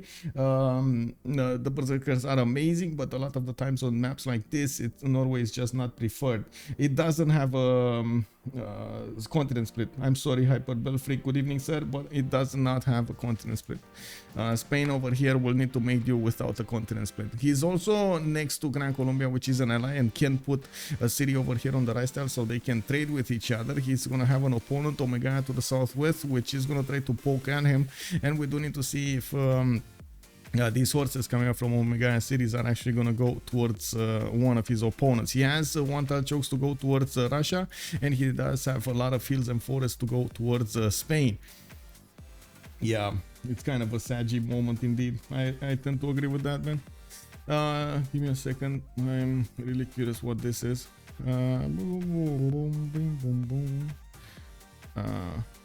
Okay.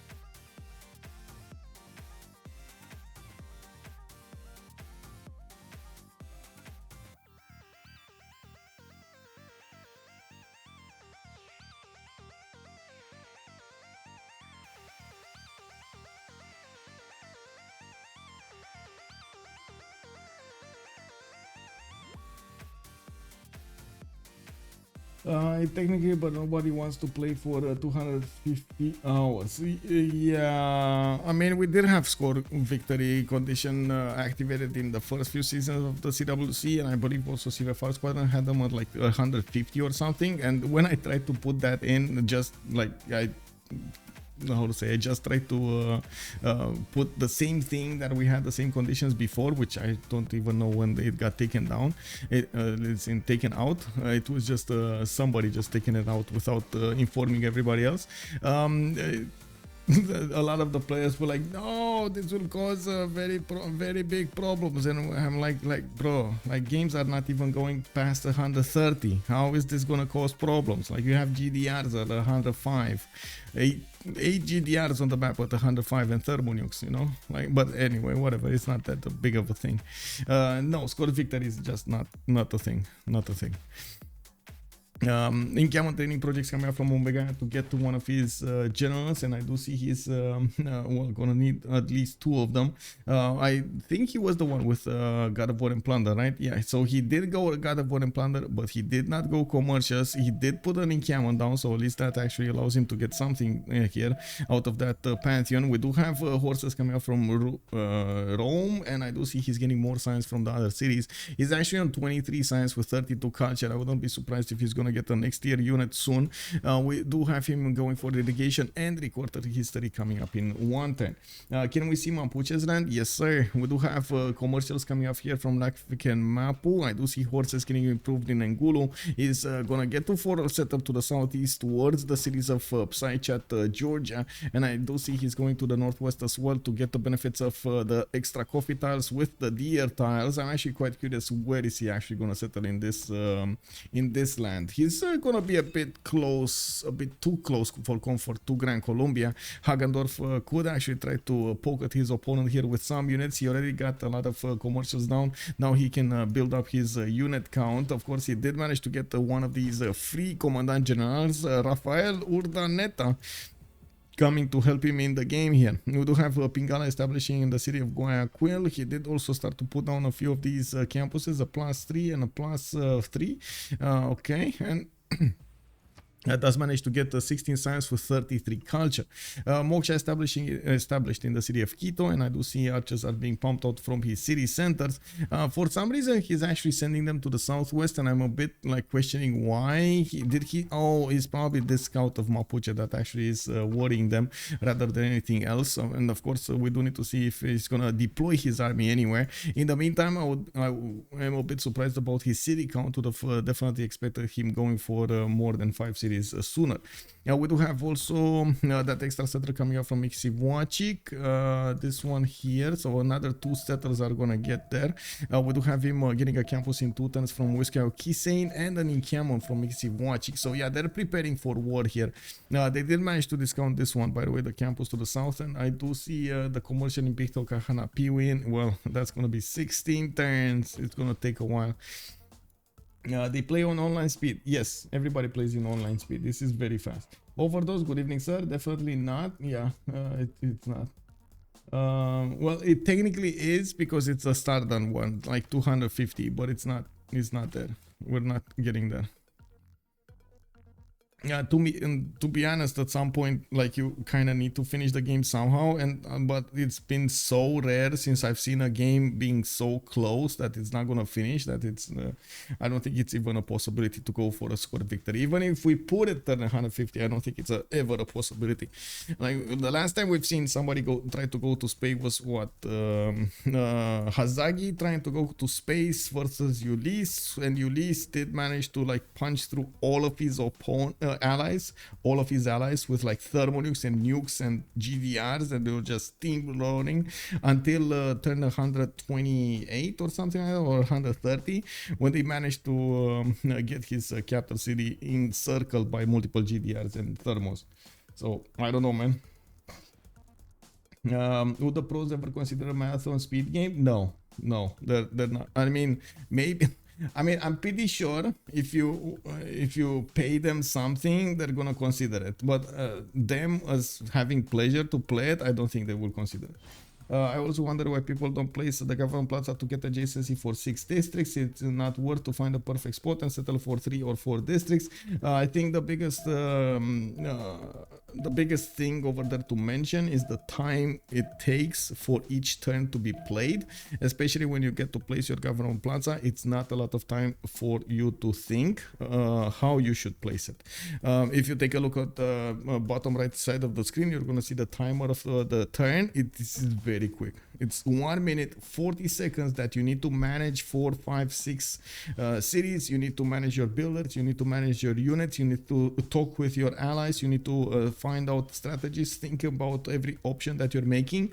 It's just not a lot of time that you can dedicate to placing the perfect government plaza. So a lot of the times the players end up with good, not perfect. And I gotta say, I was reading an article from Patton, I believe it's the General Patton from America, was making Wall Street Journal actually I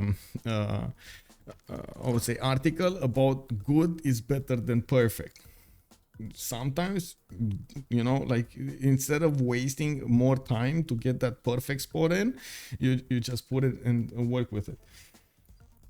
Maybe we'll see endless Kevsur span from Georgia. I mean, that might be a thing over here. We do have a Wall of Throne being picked up by Psychat, and I do see he's putting his first encampment in Tsumi. I don't know how to pronounce this. I'm not even gonna try again. We do have Tsike coming up from Gori. It looks like campuses from Rustavi. He did actually put it 3 tiles out, a bit expensive, but you know, you gotta do what you gotta do. He's getting some horses out from Podi, and I do see he has sent the first one to the northwest to see what's going to happen here next to Cree's. Perfect is the enemy of good. Yeah, also it's not necessary with BBS. There's no point in trying to buff season. There's plenty of ways to buff them without it. Tempo, bye bye. Yeah. Interesting to see Georgia building walls everywhere. Well, and that's usually how he's doing, so he can get his first of all defense, and second of all his face generation. I would actually say the face generation is being put on top of the other ones. We do have 41 production over here. And by the looks of it, missionary and Catholicism is also getting in here. Well, he did manage to get the religion with, we got Jesuit education with papal primacy. This is one of the things that usually did get promoted with Georgia. Papal primacy does allow you to get religious pressure to that city. And whoa, my God, we got Leech. Bonsoir tout le monde. Bonsoir Leech. Merci beaucoup, monsieur, pour le ride. Welcome everybody, and thank you so much for joining. We are watching a game from the CivFR Squadrons, Reuftons de la Vega, the little brothers of the Vega, going against dela, del Irel, beyond Irel over here. We do have them fighting off each other. We do have, by the way, a cage fight coming up. Oh my God, thank you so much for the prime. Merci. Hello, have good cast. Hello. The thing is, we did have Georgia in between 4 opponents, and we're going to need to see if they're actually going to pressure him enough. Of course, we do know that Georgia is kind of a tough nut to crack here, and especially with the early walls and then the Kevsur and so on and so forth. But Noya die. I hope IDDL win. Yeah, I guess we're going to need to see what's going to happen over here. Who's going to win this? We did put up a prediction. We still have 12 minutes to go for you to get your points in, your channel points in, to correctly predict the outcome of this game. And I was going through each of the bonuses over here, talking about like the different subjects of the game. This is also one of the first games that we get to see small highlands. This is a 6-man map with 8 players on it, on highlands, and you can see immediately that the civilizations are much closer to each other than on the bigger map that we're used to playing on the 8-man Highlands. And we do have quite a bit of early warfare going around the map here. We got a general coming up from Omegaia. He's going against Spain here towards Madrid, and I do see he did manage to take out that scout that was pressuring him in the city of Cume. A lot more units need to come out from Omegaia's borders, and I gotta say his 44 science, 38 culture totally ignored the fact that he needs to build some commercial well, districts. He didn't go for them. He just wanted to get his science up as soon as possible, go for that timing attack against his opponent. We do have more builders coming around from him. I do see he's getting stirrups in 2 turns, which maybe makes me think maybe he's gonna want to go for some heavy chariot pre-builds over here so he can get his knights going. I'm pretty sure he will need to get to mercenaries. He does have 70 production, and in the I don't actually see him having any heavy chariots. I don't see him doing the pre-builds I was thinking he's gonna do here. So I guess I'm gonna need to put that thought aside for a moment. Now we do have also Spain coming up here with more monuments, and by the looks of it, he did manage to get a few horses. Now he doesn't have a religion, he doesn't have a defender of the faith, nor does he have a general yet. He's trying to get his encampment training project in 3 turns, and of course we do see he's on 17 out of 30 points to go there. Cree is trying to get one as well in 6 turns. He's gonna passively get it, and I don't see actually a project yet. Now I do see he did manage to get 6 cities, which is 1 more than Georgia has on 5. He's gonna get a lot of production coming up from his cities here. 85 production with 101 food. Builders coming up from everywhere. I'm pretty sure he just finished feudalism, so he's gonna pop these builders with 5 charges each. Well, I hope he actually did that. I see Rome picked often but not banned. It's also getting banned. Yeah. Let's see. Yeah, there we go. 5 charges on each of these. Now getting more traders because of his extra commercials with the markets, and of course we do have these horses coming around here. He did get the general. He got the general, guys. He got the general. I don't know where did he have a. To be honest, I didn't even see when he actually switched to the encampment training project. But anyway, Spain is gonna need to get there. Japan did put the card in. He is now making points, and it doesn't look like he's actually gonna get it. Doesn't have an encampment yet down from what I do see, but he did manage to get another city, Takamatsu, to the north. God of the Sea as a pantheon. He's getting more production points out of these improved water resource tiles. We do have also the biggest thing over here with Mapuche between 2 opponents. He does have Gran Colombia to the west side, and of course Georgia to the east. I gotta say this is gonna be quite interesting to see where is he gonna focus his efforts to get those Mariner Raiders to try to pillage his opponent's lands.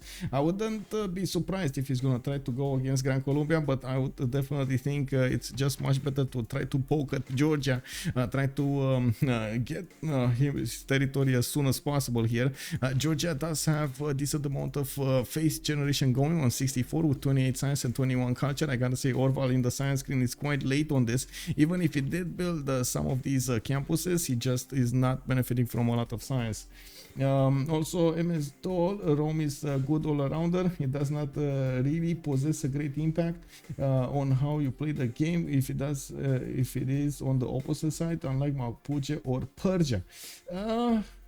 Yeah, yes and no. I would say actually Rome can do a lot of impact, especially at the beginning to push that culture through. Like how to say, help you discover the culture, give you boost for the culture, and it does tend to do that a lot of the times.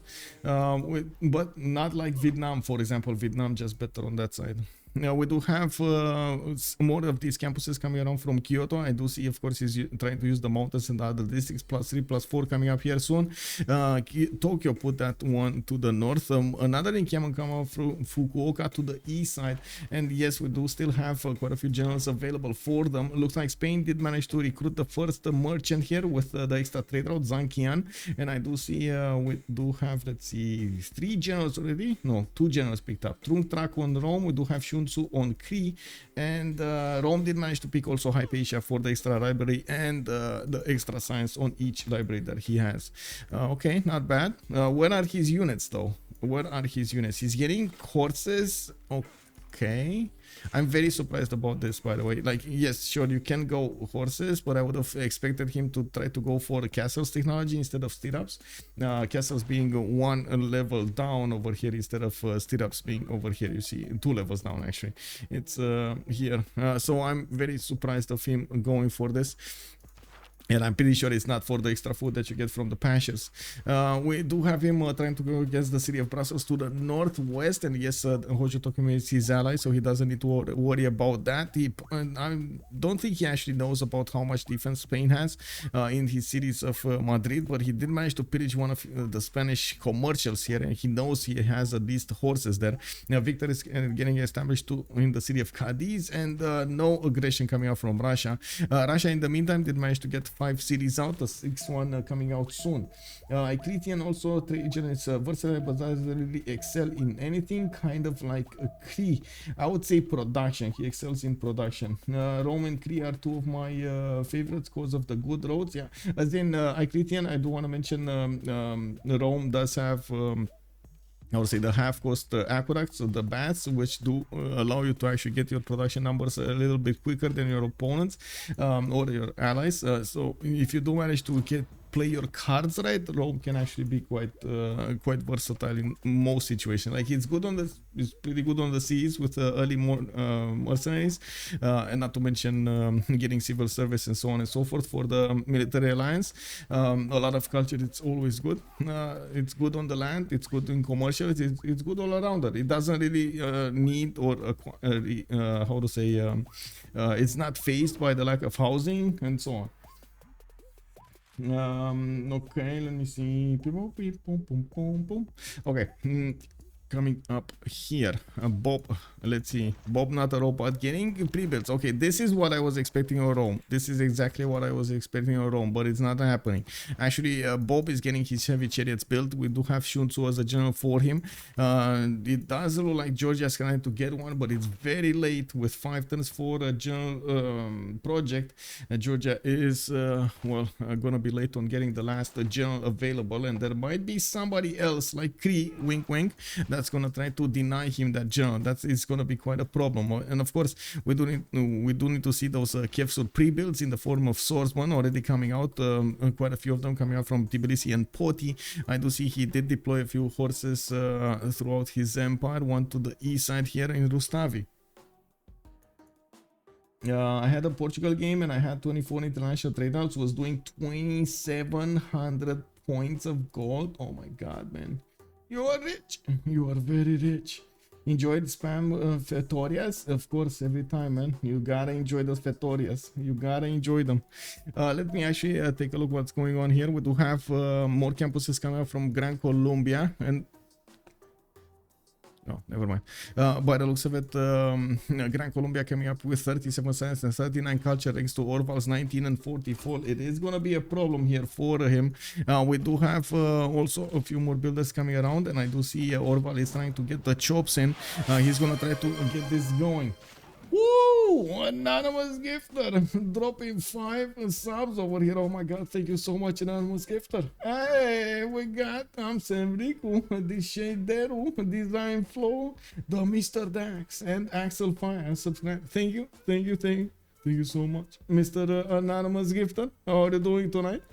I hope we're gonna have a good day. Yeah, a good stream. I hope you enjoy the content. Thank you so much.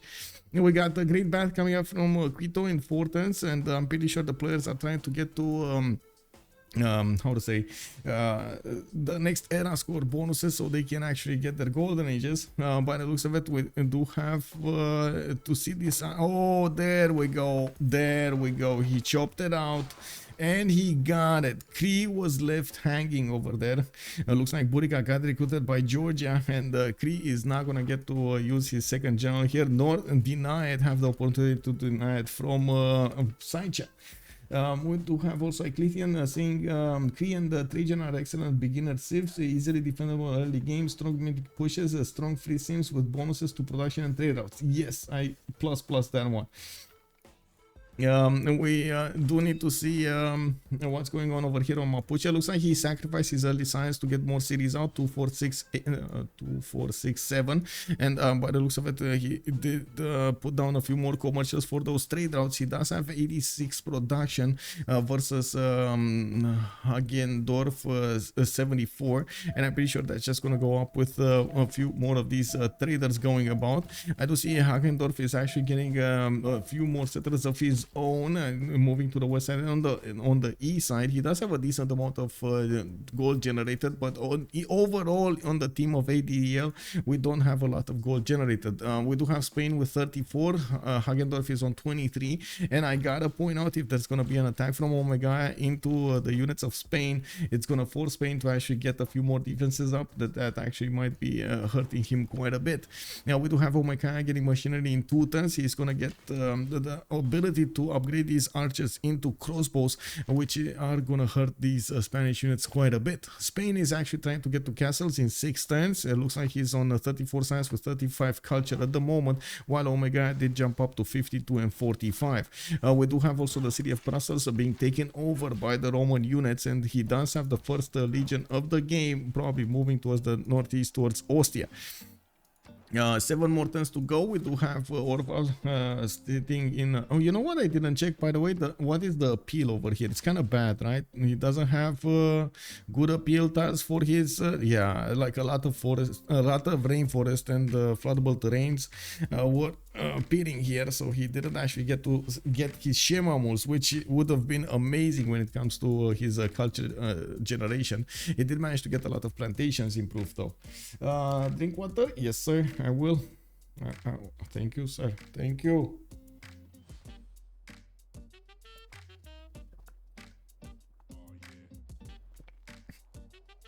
Yeah, we do have, as you can see, builders coming out here from Willy Mapu and Puen Mapu. I'm pretty sure these are all feudalism builders, and he's gonna get to improve his rank quite quickly. He does have a force of a few horses sent to the west, and a contingent of forces, I guess I should call it.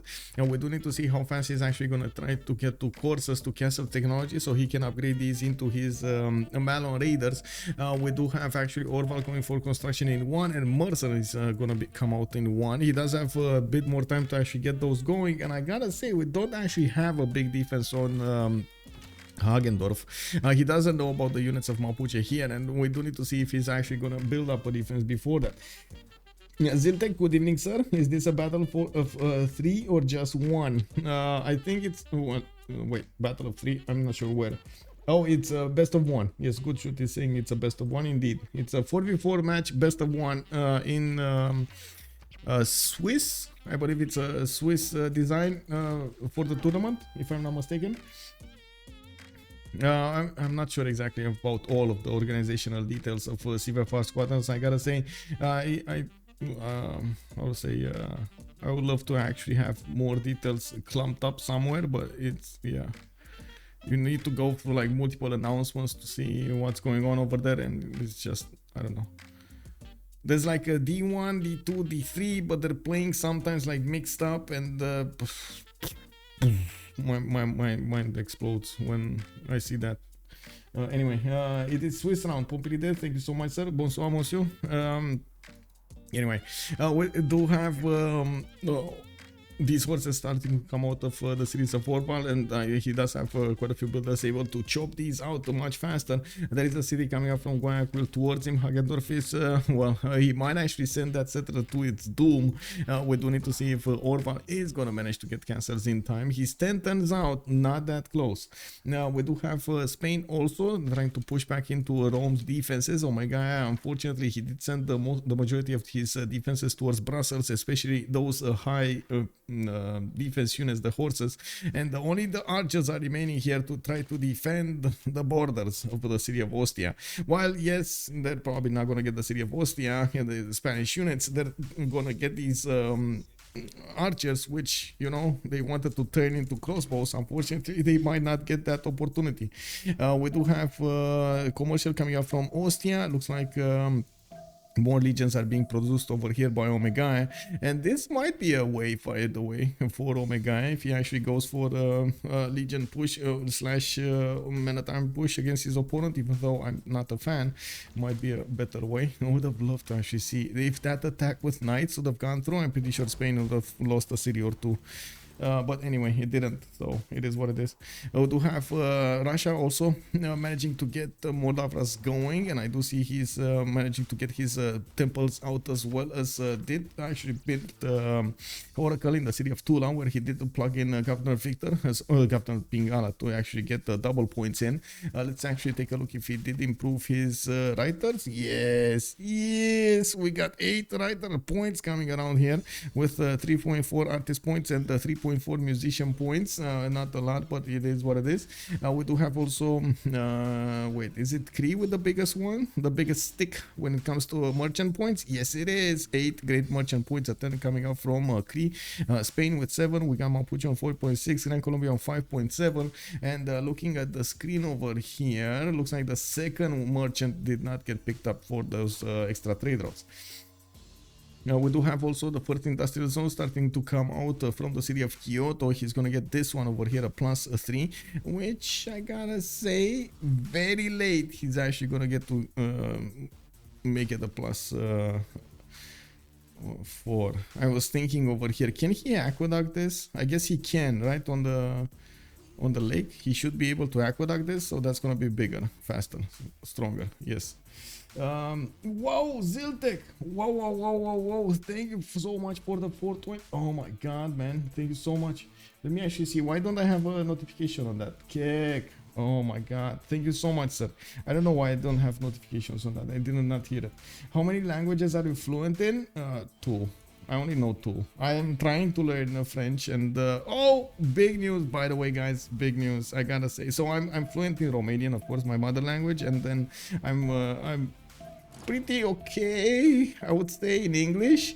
I know enough French to try to translate, but I don't know enough French to actually how to say, talk, which is kind of a bummer. I need to actually get more French. And beautiful Civ commentary. Oh, thank you, sir. Yeah. I do have to say, my French tutor that actually got a pause because of reasons. She's finishing her exams soon, and she said we can start again. And I was like, woohoo! Yay! Let's go! Let's get some French lessons. Go, man! Yeah. Keep it up like that. It's perfect. Thank you so much, sir. I do try as much as possible to learn how to say like the respectful lines, like like good day, good evening, saying hello in different languages, or saying thank you in different languages and stuff like that. Which I feel like it's the least I can do if I cannot have the time to learn all of the needs, the bits and pieces of every language. Sea trade enjoyers on Spain and Colombia. Yeah, I mean wait, they actually started to trade? I think so. I think they, oh my god, I don't know what's going on. Okay, there we go. Yeah, they started to trade over here. We're probably gonna see Reina being put in Cuenca, and I wouldn't be surprised if we're gonna see Reina being put in one of the cities of Spain. I gotta say, this lack of attack over here on Spain does feel like it's a bit of a mistake. It does give Spain the necessary time to actually get going, and you can see. So check this out, guys. Rome had stirrups for like 7 turns now or more. Spain is just getting castles in 3, so there were 10 turns difference between Rome having the ability to get those knights against his opponent, and fighting horses and archers and so on, and Spain actually getting the ability to defend himself. I'm so surprised he didn't actually want to capitalize on that opportunity he had. Now trying to hard build this unit, maybe there was a point with gold. Yeah, that could have happened. Maybe they didn't have enough gold at that particular moment in time to upgrade these, and they knew they're not gonna make enough gold to upgrade those. And of course, hard building them is just a big no-no, especially with knights coming up in 5 turns here from Cume, Antium. That's just way too much time to build a unit. One unit.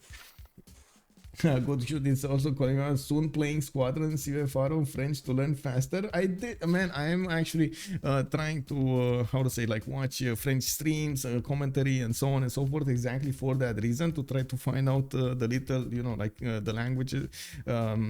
I want to say the specific language of civilization, which is kind of different than the normal language, like the basic French that you have. Not only that, but regional French expressions versus official French expressions on TV. It's just mind blowing, man. Just, oh my god, I was like sitting in a room with all of the how to say, Frenchies around me, and I'm sorry, I don't want to be disrespectful if I call you Frenchies. It's just like my way of showing appreciation. It's totally the opposite.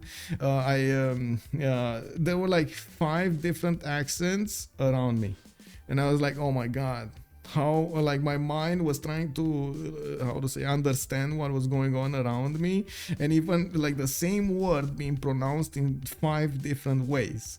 Like, oh my god, I barely know the language. Now I need to learn accents too. What is going on? But that's a good experience, actually. Being challenged like that is definitely a good experience. Has Mapuche picked an opponent? No, I would say no. I mean, looking on the west side here, he does have a few horses, but they're just like running around, not doing anything. And I do see he's still getting more horses, but I honestly don't see him actually choosing an opponent. Oh, I see. He actually picked on the little guy over here. He's gonna take Jerusalem down. Oh, why, man? Why, Orval? Why pick on the little guy? Well, I guess so. Jerusalem was actually in the hands of Hyxperion. The mighty hands of Russia. Yeah, I guess he does need to take that city out. He doesn't even have a military. You mean Gran Colombia? No, he doesn't. Yeah, this is so surprising. But he does have 55 science with 50 culture, so I'm pretty sure Orval maybe was overthinking this and thought Hagendo is gonna be a bit too strong for him to handle.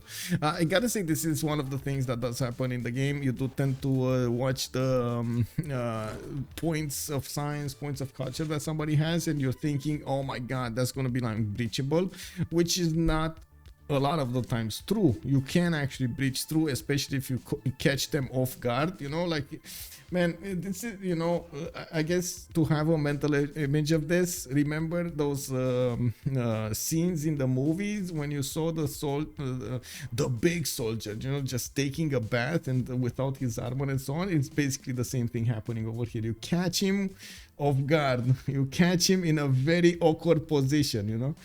Jam the window. Hello there, sir. Religious in the game? Yes, we got 2 actually. We got Shinto with Feed the World and Lay Ministry, Catholicism, Jesuit education, and papal primacy.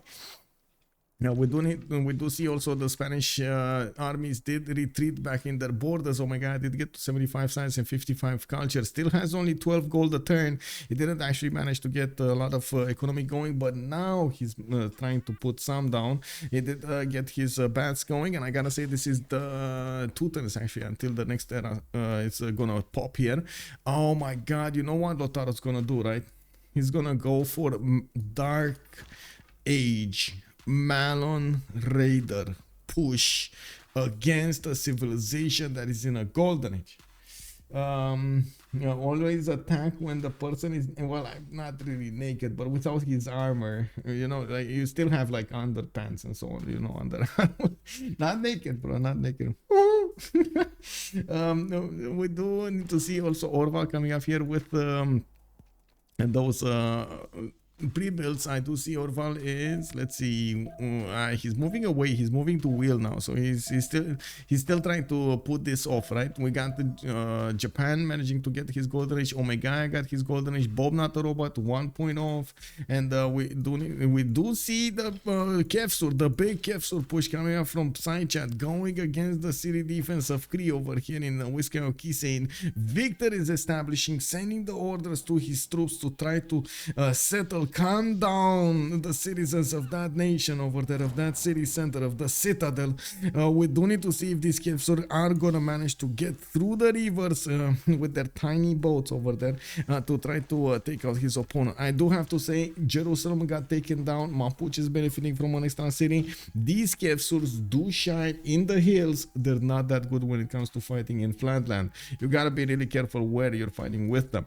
And of course, we do see that Psychat is trying to keep them in the hills over there, not really pushing, but forcing his opponent to get a lot of defensive units out. That's exactly what's going on. Bobnotarobot did manage to get his golden age also, and I do see Psychat got his also 52-49. We do have 57-56 for Spain. Russia did manage to get his, and wow, Hagendo is 2 points off. Let's actually see if he's gonna manage to get it. We got Gran Colombia over here trying to get Spearman out. Okay. Wait. He got his golden. I mean, honestly, I'm not sure if this was a good thing or not, because Malon Raiders plus 10 against him, I don't know, man. That seems a bit rough. You know, one thing is, Mapuche doesn't actually have a general for his units. Or does he? No, I don't see a general here for his units. He has 2, 4, 5 forces here, 6, 7, 8, 9, 10, 11. He just got Irene of Athens, which does open up a bank merchant. Oh, I see Spain did manage to get Zankian. And there's only, what, Fadlan or something available? Marco Polo. Wait, no, he did get that earlier. Oh, there we go. Fadlan got picked up by Cree. Okay, so this is the moment, guys. This is the moment that Orval needs to get the general. He's not even making general points. That's a bit late. That is a bit late, I gotta say. Anyway, I guess he's gonna attack with these Mapuche units anyway, right? He does have Maracaibo to go for. He does have Hyxperion to go for. Like a lot of these, a lot of targets for him. Catch them with their pants down is the saying. Exactly, yeah. Catch them with their pants, the pants down, not the underpants. You see, there's a little bit of a difference over there. On my mind, Mapuche going for Russia and just block Colombia. That could be, that could be a thing. That could definitely be a thing over here on Hyperion. He could do it. Well, we're going to need to see if Mahabali Temple is going to get built, what they're going to choose to go into the World Congress. And of course, I do see some amphitheaters coming up from St. Petersburg, Theater Square festivals in Solikamsk. And more libraries coming up here. It does look like Omegaia still did not upgrade his archers into crossbows. Looking at the yield stab, even though we did have a little bit of an advantage here on Reuftons dela Vega at the beginning of the game, it doesn't look like they kept that advantage with Spain and Gran Colombia managing to get enough gold for his team, for their teammates. But across the board, the production numbers of Reuftons dela Vega are way bigger than we do see on the side of ADDL. We do have Orval 121, Potdefleur on 143, Omegaia 130, Bobnotarobot 169. On the other side, low number, 4 points of production on Psychat. We got Spain on 74, Hyperion 104, and Hagendo on 119. That's just not enough here. We do need to see if they're gonna manage to come back into this with the next part of the game. We will have also a pause in just a few moments, so we can actually go through the Congress. It will be a 2-minute pause, a short pause over there, and we're gonna see the conclusion of this warfare over here. We gotta see if Omegaia is gonna push through Spain. We gotta see if these Civ6 being pushed by the Knights. You can see the Civ6 81 damage on the defense. Very strong units. And then of course we do need to see if Orval is gonna get to pressure his opponent here so he can take him down. God, so many little tiny insects. We got Malon Raiders already getting upgraded here. He gonna get this going. And like these Malon Raiders, even without a junk, can push through the Spearman. I wouldn't be surprised if Hagendo is gonna go for his meta times technology here. Tonemaker is looking pretty strong. Yes, he is. How did you know? He indeed is. Okay, so quick pause over here in just a few moments.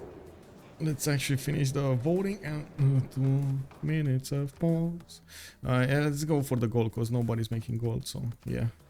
Okay, be right back, guys. I'm gonna get something to drink.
Okay,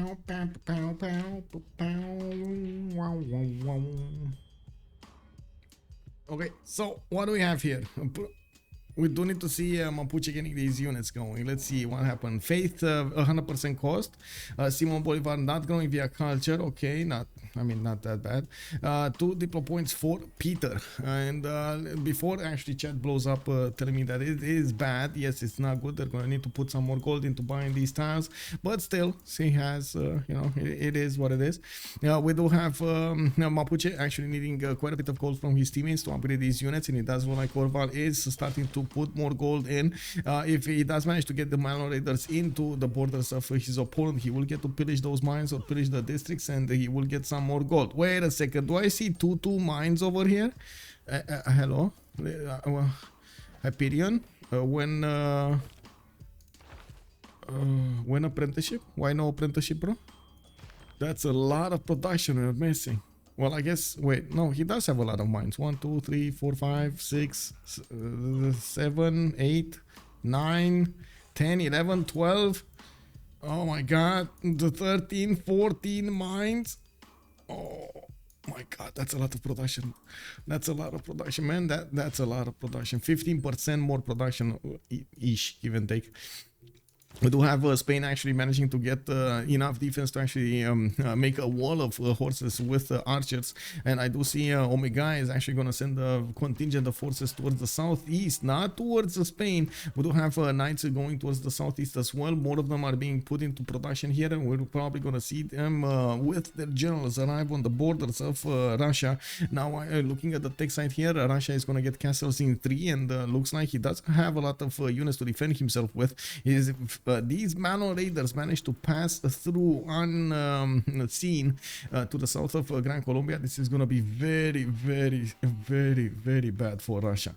He's trying to build Mahabari Temple in 11. He does have Magnus establishing in the city of Bologna, and I do see Lavra being finished there soon. We do have Russia with 35 science, with 90 culture and minus 14 gold a turn, 111 production with 100 faith points going. Let me actually take a quick pick over here. Okay, now we do have also to the north Gran Colombia that is trying to build up his line of defense. Yes, he is going to see these Mapuche units did not get upgraded, even though his cities are 44 strength, and he should give the information to his ally that guys, Mano Raiders are not here. They're not poking at me. There should be somewhere else. If they're not here, they should be somewhere else. And we got these units of Georgia being deployed to the north. You can see they cannot push through the Cree night defense. They are same kind of same technology over here, and not all of them are fighting in hills. The Hyxperion, wait, it does need a 7. Yeah, it does have a +7 with a +4 from Oligarchy, and also it got the general bonus. We do have a new encampment coming up from Gori in the north, and I do see he's getting a campus here soon. It's to the southwest, a +2 only. Trying to get another city settled to the southwest. Okay, not bad. There was a possibility that Mapuche could send a few units towards Georgia. You can see no defenses coming up for Georgia on the west side, even though he's hard building a lot of these Hyxperions. He just didn't manage to put a lot of defenses over there towards Mapuche. I do see also Japan is starting to get his samurais out, and he's actually moving towards Georgia, and these guys are gonna do quite a bit of damage, especially if they're next to the coastal settlers. This is a lake. Yeah, this is a lake. So Japan, come on, Japan, you gotta get in there. You gotta get in there. I don't think he gets the bonuses from a lake, does he?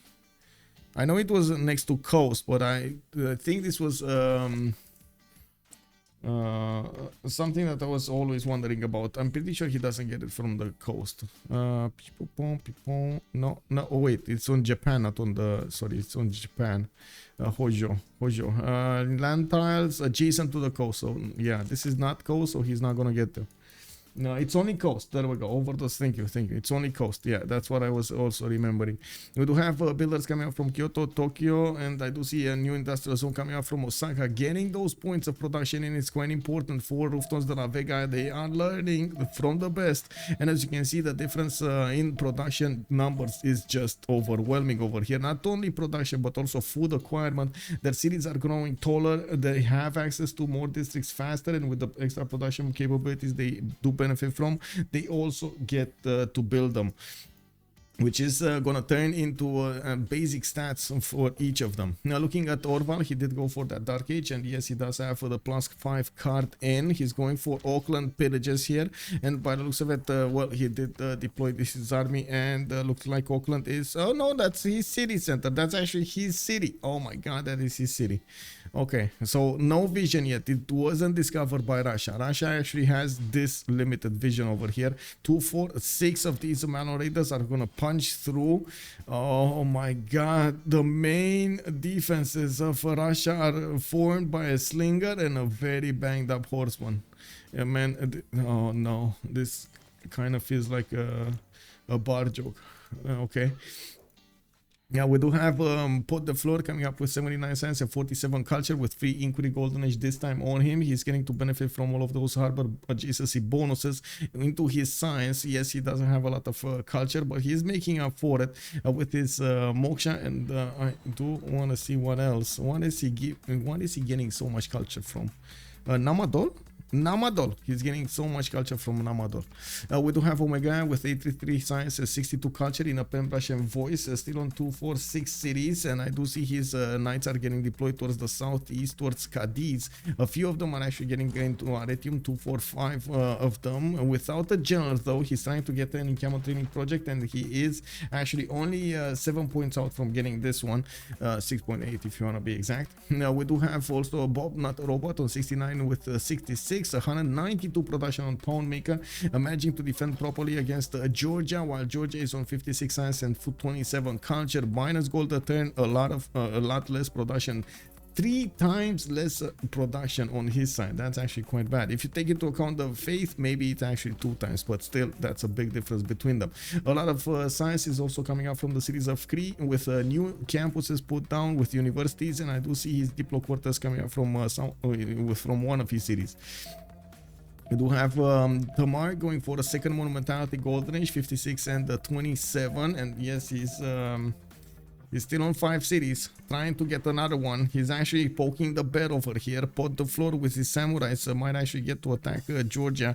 I'm pretty sure it's going to be hard to capture versus samurai, but still, it is a possibility. These samurais might get to push through. They don't have a general on their side, so that's definitely going to be a problem. We do need to see the attack. Attack. Looks like Auckland is oh, I see. Why did he, no, this horseman, man, on Gran Colombia? I don't know, man, that actually is a bit bad. We're gonna see Corsas getting upgraded here, built by Russia, and yeah, he just gave up his, oh, I see. Orval is trying to push into Gran Colombia to fake this. I see how it is. I mean, this is a good move. Yeah, 47 culture, so much culture. Yeah, I mean, yeah, it is terrifying. What can I say? How is the production so different so soon? It's I guess the way they're playing and the amount of cities. Like just the glance over here on the map, you see a lot more cities from Mapuche, from Cree, from Japan, and I guess Rome is kind of late on that, but still he does have the production, and immediately you see like Rome, less cities, less production. It's just, it is what it is. Let's actually see over here. So we got 8, 7, 6, and 10 cities on Reuftons de la Vega, while on the other side we got 6, 5, 6, 8. Oh yeah, there we go. That's the difference. That's where the difference comes from.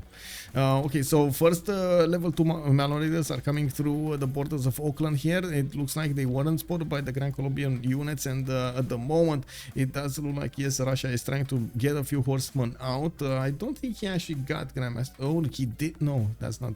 Oh, sorry, that's not the Government Plaza. He did not get Grandmaster Chapel, so he doesn't have the ability to actually buy these units with faith and send them towards defense. We will see him getting pushed by Omegaia on the west side as well. Yes, there are one tile chokes that he needs to go through, but these knights, he can actually make quick work of the swordsman. They can deal 58 damage against 48, and if they do manage to get the support help of a general, they're gonna two-shot these swordsmen. Hagendorf is gonna wonder where is all the military power. Yeah, but well, I mean, honestly, there's like quite a few Mallow Raiders being deployed here, and the horses in the meantime. So maybe he's thinking, okay, it's behind all of this. There's something behind all of this. Looking at the score tab over here, we do have Orval with 630 military, while Hagendorf is on 505. Man, I gotta say, yes, I appreciate Auckland's support here, but it kind of feels like it's a bit bad. Man, this city might go down actually. This Vologna city might go down pretty quickly. I'm actually curious if Orval is gonna prioritize getting it or not. And unfortunately, yes, Mapuche doesn't have a general with his armies. Does he have a general point made? Yeah, he's making 3 great general points a turn. Does need 2 projects going, and I do see he did build the encampments from Mahu and the Latvian Mapu. He'll be it out soon. Yeah, he is soon. Yes, I'm pretty sure we're gonna see the moves here, and I do want to see what's going on here. Oh my god! Oh my! Wait a second. Tech side. Is he actually gonna go into the water? Oh, he has it. Yes, he has it. We would have seen X over here if this wouldn't have been a possibility.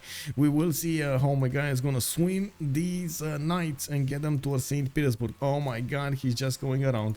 He does have Ethelfled also arriving in the city of Arretium, and we're just a few moments away from seeing Mapuche push through the borders of Bologna. Hyxperion is going to be caught off guard over here. Man, this is what I'm talking about.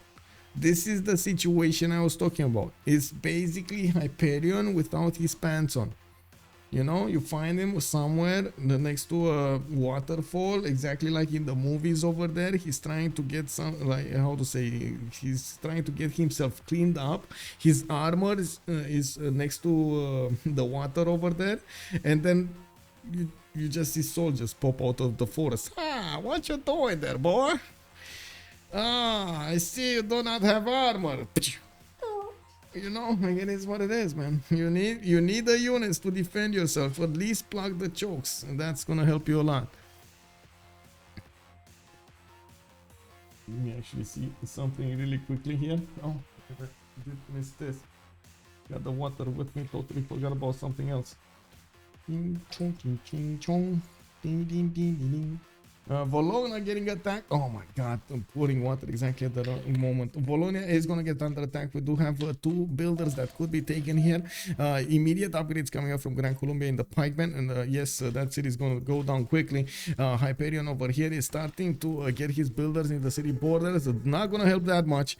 Now we do have some more of these Mallow Raiders being deployed in the main cities. They will take out the slinger over there, and by the looks of it, no, Auckland is doing the job for him.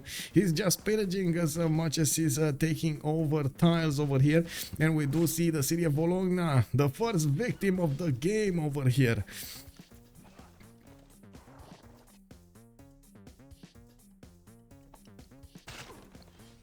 In this case, he forgot to order his armor at the blacksmith, but I get you. Yeah, I guess. The city is pronounced like a wall of do. Wait, what? What city? Wolokdu. Did I miss something? Which city? Bologna? Vologdu. Valogdu. Really? Is that? Yeah, he got raised. It's down. It's down, boys. He lit it on fire. Yeah, the roof is on fire. Anyway, now we do have him with a lot of mines that could be pillaged over here. Unfortunately, Hyxperion does not have yet the technology to upgrade these horses into coursers to have a strong unit to fight himself with. Even with those coursers, I actually find it hard time to see how he's gonna defend this.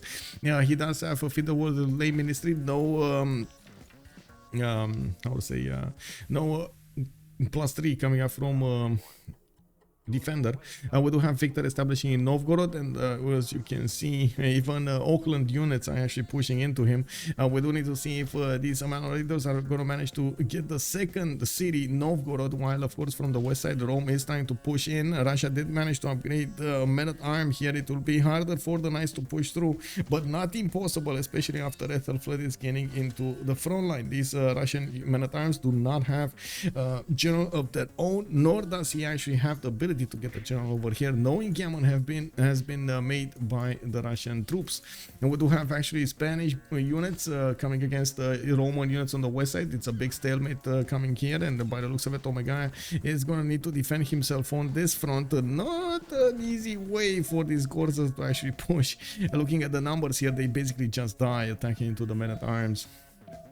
New knights and corsairs coming around from the cities of Omegaia, while we do need to see what is Cree doing in all of this meantime. Trying to get the science, trying to get the culture. 222 production on him, 243 food. He's getting crossbows out, and he did manage to push back the Georgian attack. Looking at the first moves here, we do have to see how Orval is gonna get these units before they actually turn into corsairs. Looks like Peter over here would actually need to put that gold to work, and he's not. Wait. Oh, no. Oh, this one. He can double hit Novgorod. He should double hit Novgorod. Just take that city, bro. I see. He wants the mines first. Okay, I mean, yeah, that's good. That's fine. Get the mines, hit the city. Get the mines, hit the city. Get the mines, hit the city. Repeat. The Cree broke 100 science. Woohoo! Yes, he did. First one out of the game over here. Bobnotarobot 108 science with 80 culture. We do have Omegaia just behind him with 89 and 69. Orval 71 49. We do have Potdefleur on 92 and 50. And I gotta say on the other side, Hagendo is on 71 and 66, while Russia is getting pummeled here. The breach, Rome. From the west side, he's bridging the defenses of Hyxperion, and looks like Russia is in big trouble. There isn't anybody over here to help him, even if Gran Colombia would wish to send some of these forces to help out his buddy. Unfortunately, they're way too lazy. These pikemen actually move very slowly. Only 3 moves versus the Malon Raiders 6. Now we do have to also take a look at Spanish defenses, or I should say his development. He's not actually putting more cities, which is just going to keep him in these stat corner. To the west side, yes, we do have Japan coming up with 2, 4, 6, 7 cities, and he's getting the 8th one to the north over there towards the city of Namadol. He did manage to put Temple of Artemis relatively early on in the city of Kyoto, getting those extra amenities, and another settler, an 8th settler, is going to move to the west side. Potdefleur managed to guarantee himself more land with the samurais pushing back against the Georgian troops, while Mshketa got settled over here. Oh my god, I'm so sorry for pronouncing this. Can Colombia push back? No. The second upcoming Nuremberg, to be exact. Russia was what? Okay. You have flashbacks from alternative futures. Yeah.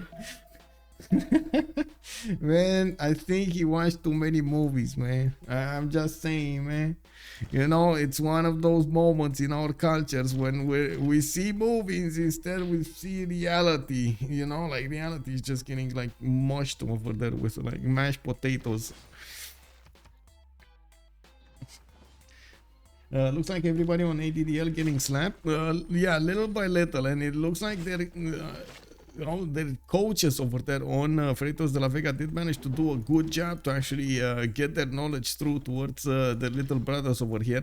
I am still surprised that Novgorod is not taken down here. The Malon Leader could easily slap this city and try to take it down. He's you can see he's actually pillaging every little tile he can get his hoof on to get that gold. And on their side, Orval is already on 463 gold. We got Omegaia 192, and we do have a GG being called out. The ages. Reuftons dela Vega managed to get a significant victory today on tiny highlands. A lot more action has been going on throughout the initial era, so we were barely the medieval era, and they managed to get the win with a Malon Raider correct push against their opponents. Russia was not ready, caught with his pants down over there in the rivers.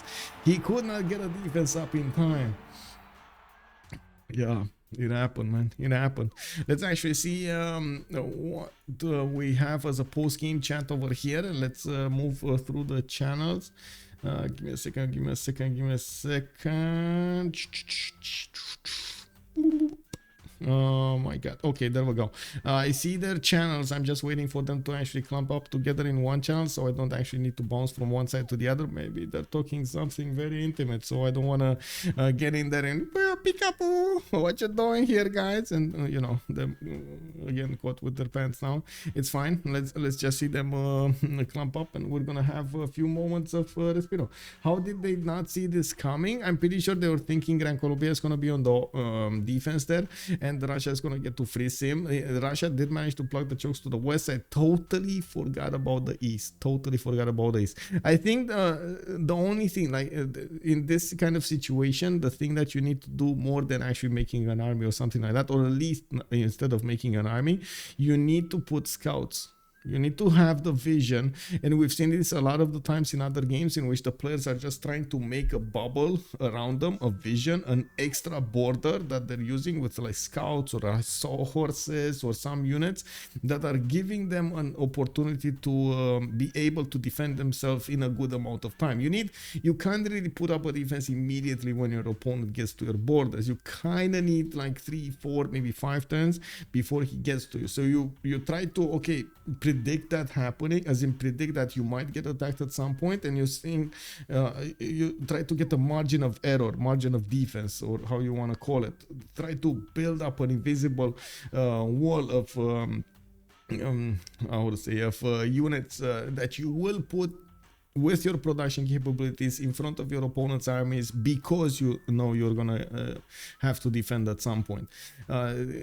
It's just, I guess, it's something that you need to experience and to learn from, and I'm pretty sure they're gonna get better soon, and they're gonna get better next time. This is a lot of the times that what happens, you do get experience, you get better, you learn from it. There are some lessons that you don't learn from it, some lessons that you do, some lessons you actually need, just like in school, you need to learn them like 3, 4 times, 5 times to actually drill those through as a reflex instead of just as, rumor or something. Because a lot of the times, and I've seen this happen with like a lot of the teams, they're disconsidering something, they're considering a bit too much on something, and when it comes to reality, they're just not aligned to it. But anyway, I do see them clumping up together, so we get to actually talk with them. Give me a second so I can switch my Discord settings over here so I can actually hear them and not only you. Yeah, let's go. Pour avoir l'âge d'or, sinon c'était triple campus. Mais On a fait le tour du monde pour avoir l'âge d'or, tu vois. Ouais, non mais Sans ça, j'y arrivais pas. Ouais, pourquoi t'as pas considéré le triple campus, Orval ? Je sais pas, parce que j'avais l'impression que j'étais quand même... j'étais pas dans la bonne position pour avoir les meilleurs malons. J'avais l'impression, et du coup je me suis dit je vais partir platco. Peut-être que l'autre il va Cyrel sur tout le monde, donc je vais devoir faire des golds et tout pour aider ma team. Je sais pas, C'est pas idiot, hein. Moi, ce que j'ai suis fait, dit- comme vous aviez assez de strats, nous c'était un enfer. Oui, on a taffé quand même. T'as fait tard, mais ça finit par. On voit à Bogota, je c'est voulais- ring 2, mais il faut que je fasse 8 tours pour aller le taffer parce que c'est derrière les montagnes. Ouais, merci. Je voulais faire un peu de gold quand même, quoi, Omé. Ça a failli partir très vite. Hein. La B2, là, la B2 de Tamar. Oh, c'était Ah chaud, oui, c'est pas vraiment C'était démerdé, chaud, ça patate. stressait un peu, mais c'était pas mal, hein. Il s'est bien démerdé. Merci franchement. Orval, ce troller ouais, qui a mais pas bougé toute son la- gars. Là, je n'ai pas vu. Non, j'ai cliqué, ça n'a pas marché. Ouais, frérot. je pense. Je ça sais, va, je Orval. sais, je sais, je sais. Il dormait. Toute la tempo Énorme. qu'il a siphonné sur ce move, c'était. Mais si Orval il bouge son guerrier, je Oui, pense oui, que non, la mais ville si elle je tombe. pense Hein. qu'on peut la tomber, ouais. La ville Bon, elle je t'en tombe. embêter ouais, parce que ouais, je vais ouais. raser Sodi et puis du coup on pourra pas. C'est comment? Ouais, là, c'était un chez peu loin. vous, messieurs, Quoi Un 4 guerriers comme ça, tour 21, c'était Ça particulier. surprend, hein. Bah, savoir- on je était, voulais il y savoir qui jouait avait... quoi. Il y avait un creux au centre, on a envoyé tous nos guerriers, quoi. On s'est dit, il y a peut-être quelqu'un. Noyak, C'est Espagne. Noyak Je sais, Espagne, je sais. Hyxperion Russie, Psychat Tamar et Hagendo Colombie. Je vous laisse GG. Bien joué. Bonne soirée. Thanks for casting. Bonne soirée. Thank you so much for allowing me to Bonne soirée. cast. Welcome, It was Michael. Thank you. quite a victory over here. Yeah, I gotta say with 4 versus 1 situation over there, I'm pretty sure Tamar was trembling a little bit. Yes. Yes. Nice defense over there on the city in the south. A lot of gold has been put into your hands to defend that. Why did you buy Slinger instead of a warrior there? I gotta say, was that a mistake, or do you think it was a mistake? I think I saw only 2 warrior at this moment, and I think I can take archery boost. Okay. And maybe, I click my warrior. I could put my warrior in my city 1 turn before. Okay. So I made a little mistake in the defense. Okay. Yeah, makes sense. But still, at the end of the game, they made mistakes, you made mistakes. So all in all, your city survived. So it is what it is. It's okay. Yeah. Well, have a good evening, guys. Bonsoir. Bye. Thank Bye-bye. you. Well, and then we heard a little bit from them, and we're gonna have to close this down. I'm looking for a game for tomorrow as well. I'm gonna need to see if we're gonna be streaming CPL Premier League, if there's gonna be any game over there, or CivFR Squadrons. There are a few games that actually got scheduled tomorrow, but I was waiting to see exactly like the list. Now, on Thursday, we do have Ulysse going against Reuftons de la Vega. My Discord is starting to get updated over here with the information for this week. Let me actually take see you how to say, give you this information on upcoming games. I do have this channel on my Discord. You can use exclamation mark Discord for this. Have a good night, Warders. By the way, you can use this link over here to get on my Discord and have access to my schedule. I do try to update it as soon as I have the information from the different tournaments and so on about what can we get to stream. Also, on if you're coming up from YouTube, thank you so much for joining. You can join also on the Discord using the link down below in the description of the video. And if you are kind enough, please, if you like the content, throw it a thumbs up. And I hope we're gonna see each other on the live stream on twitch.tv/OnSpotTV. Have a good evening, guys, and thank you so much for being here. Much appreciated. Noapte bună. Bye bye.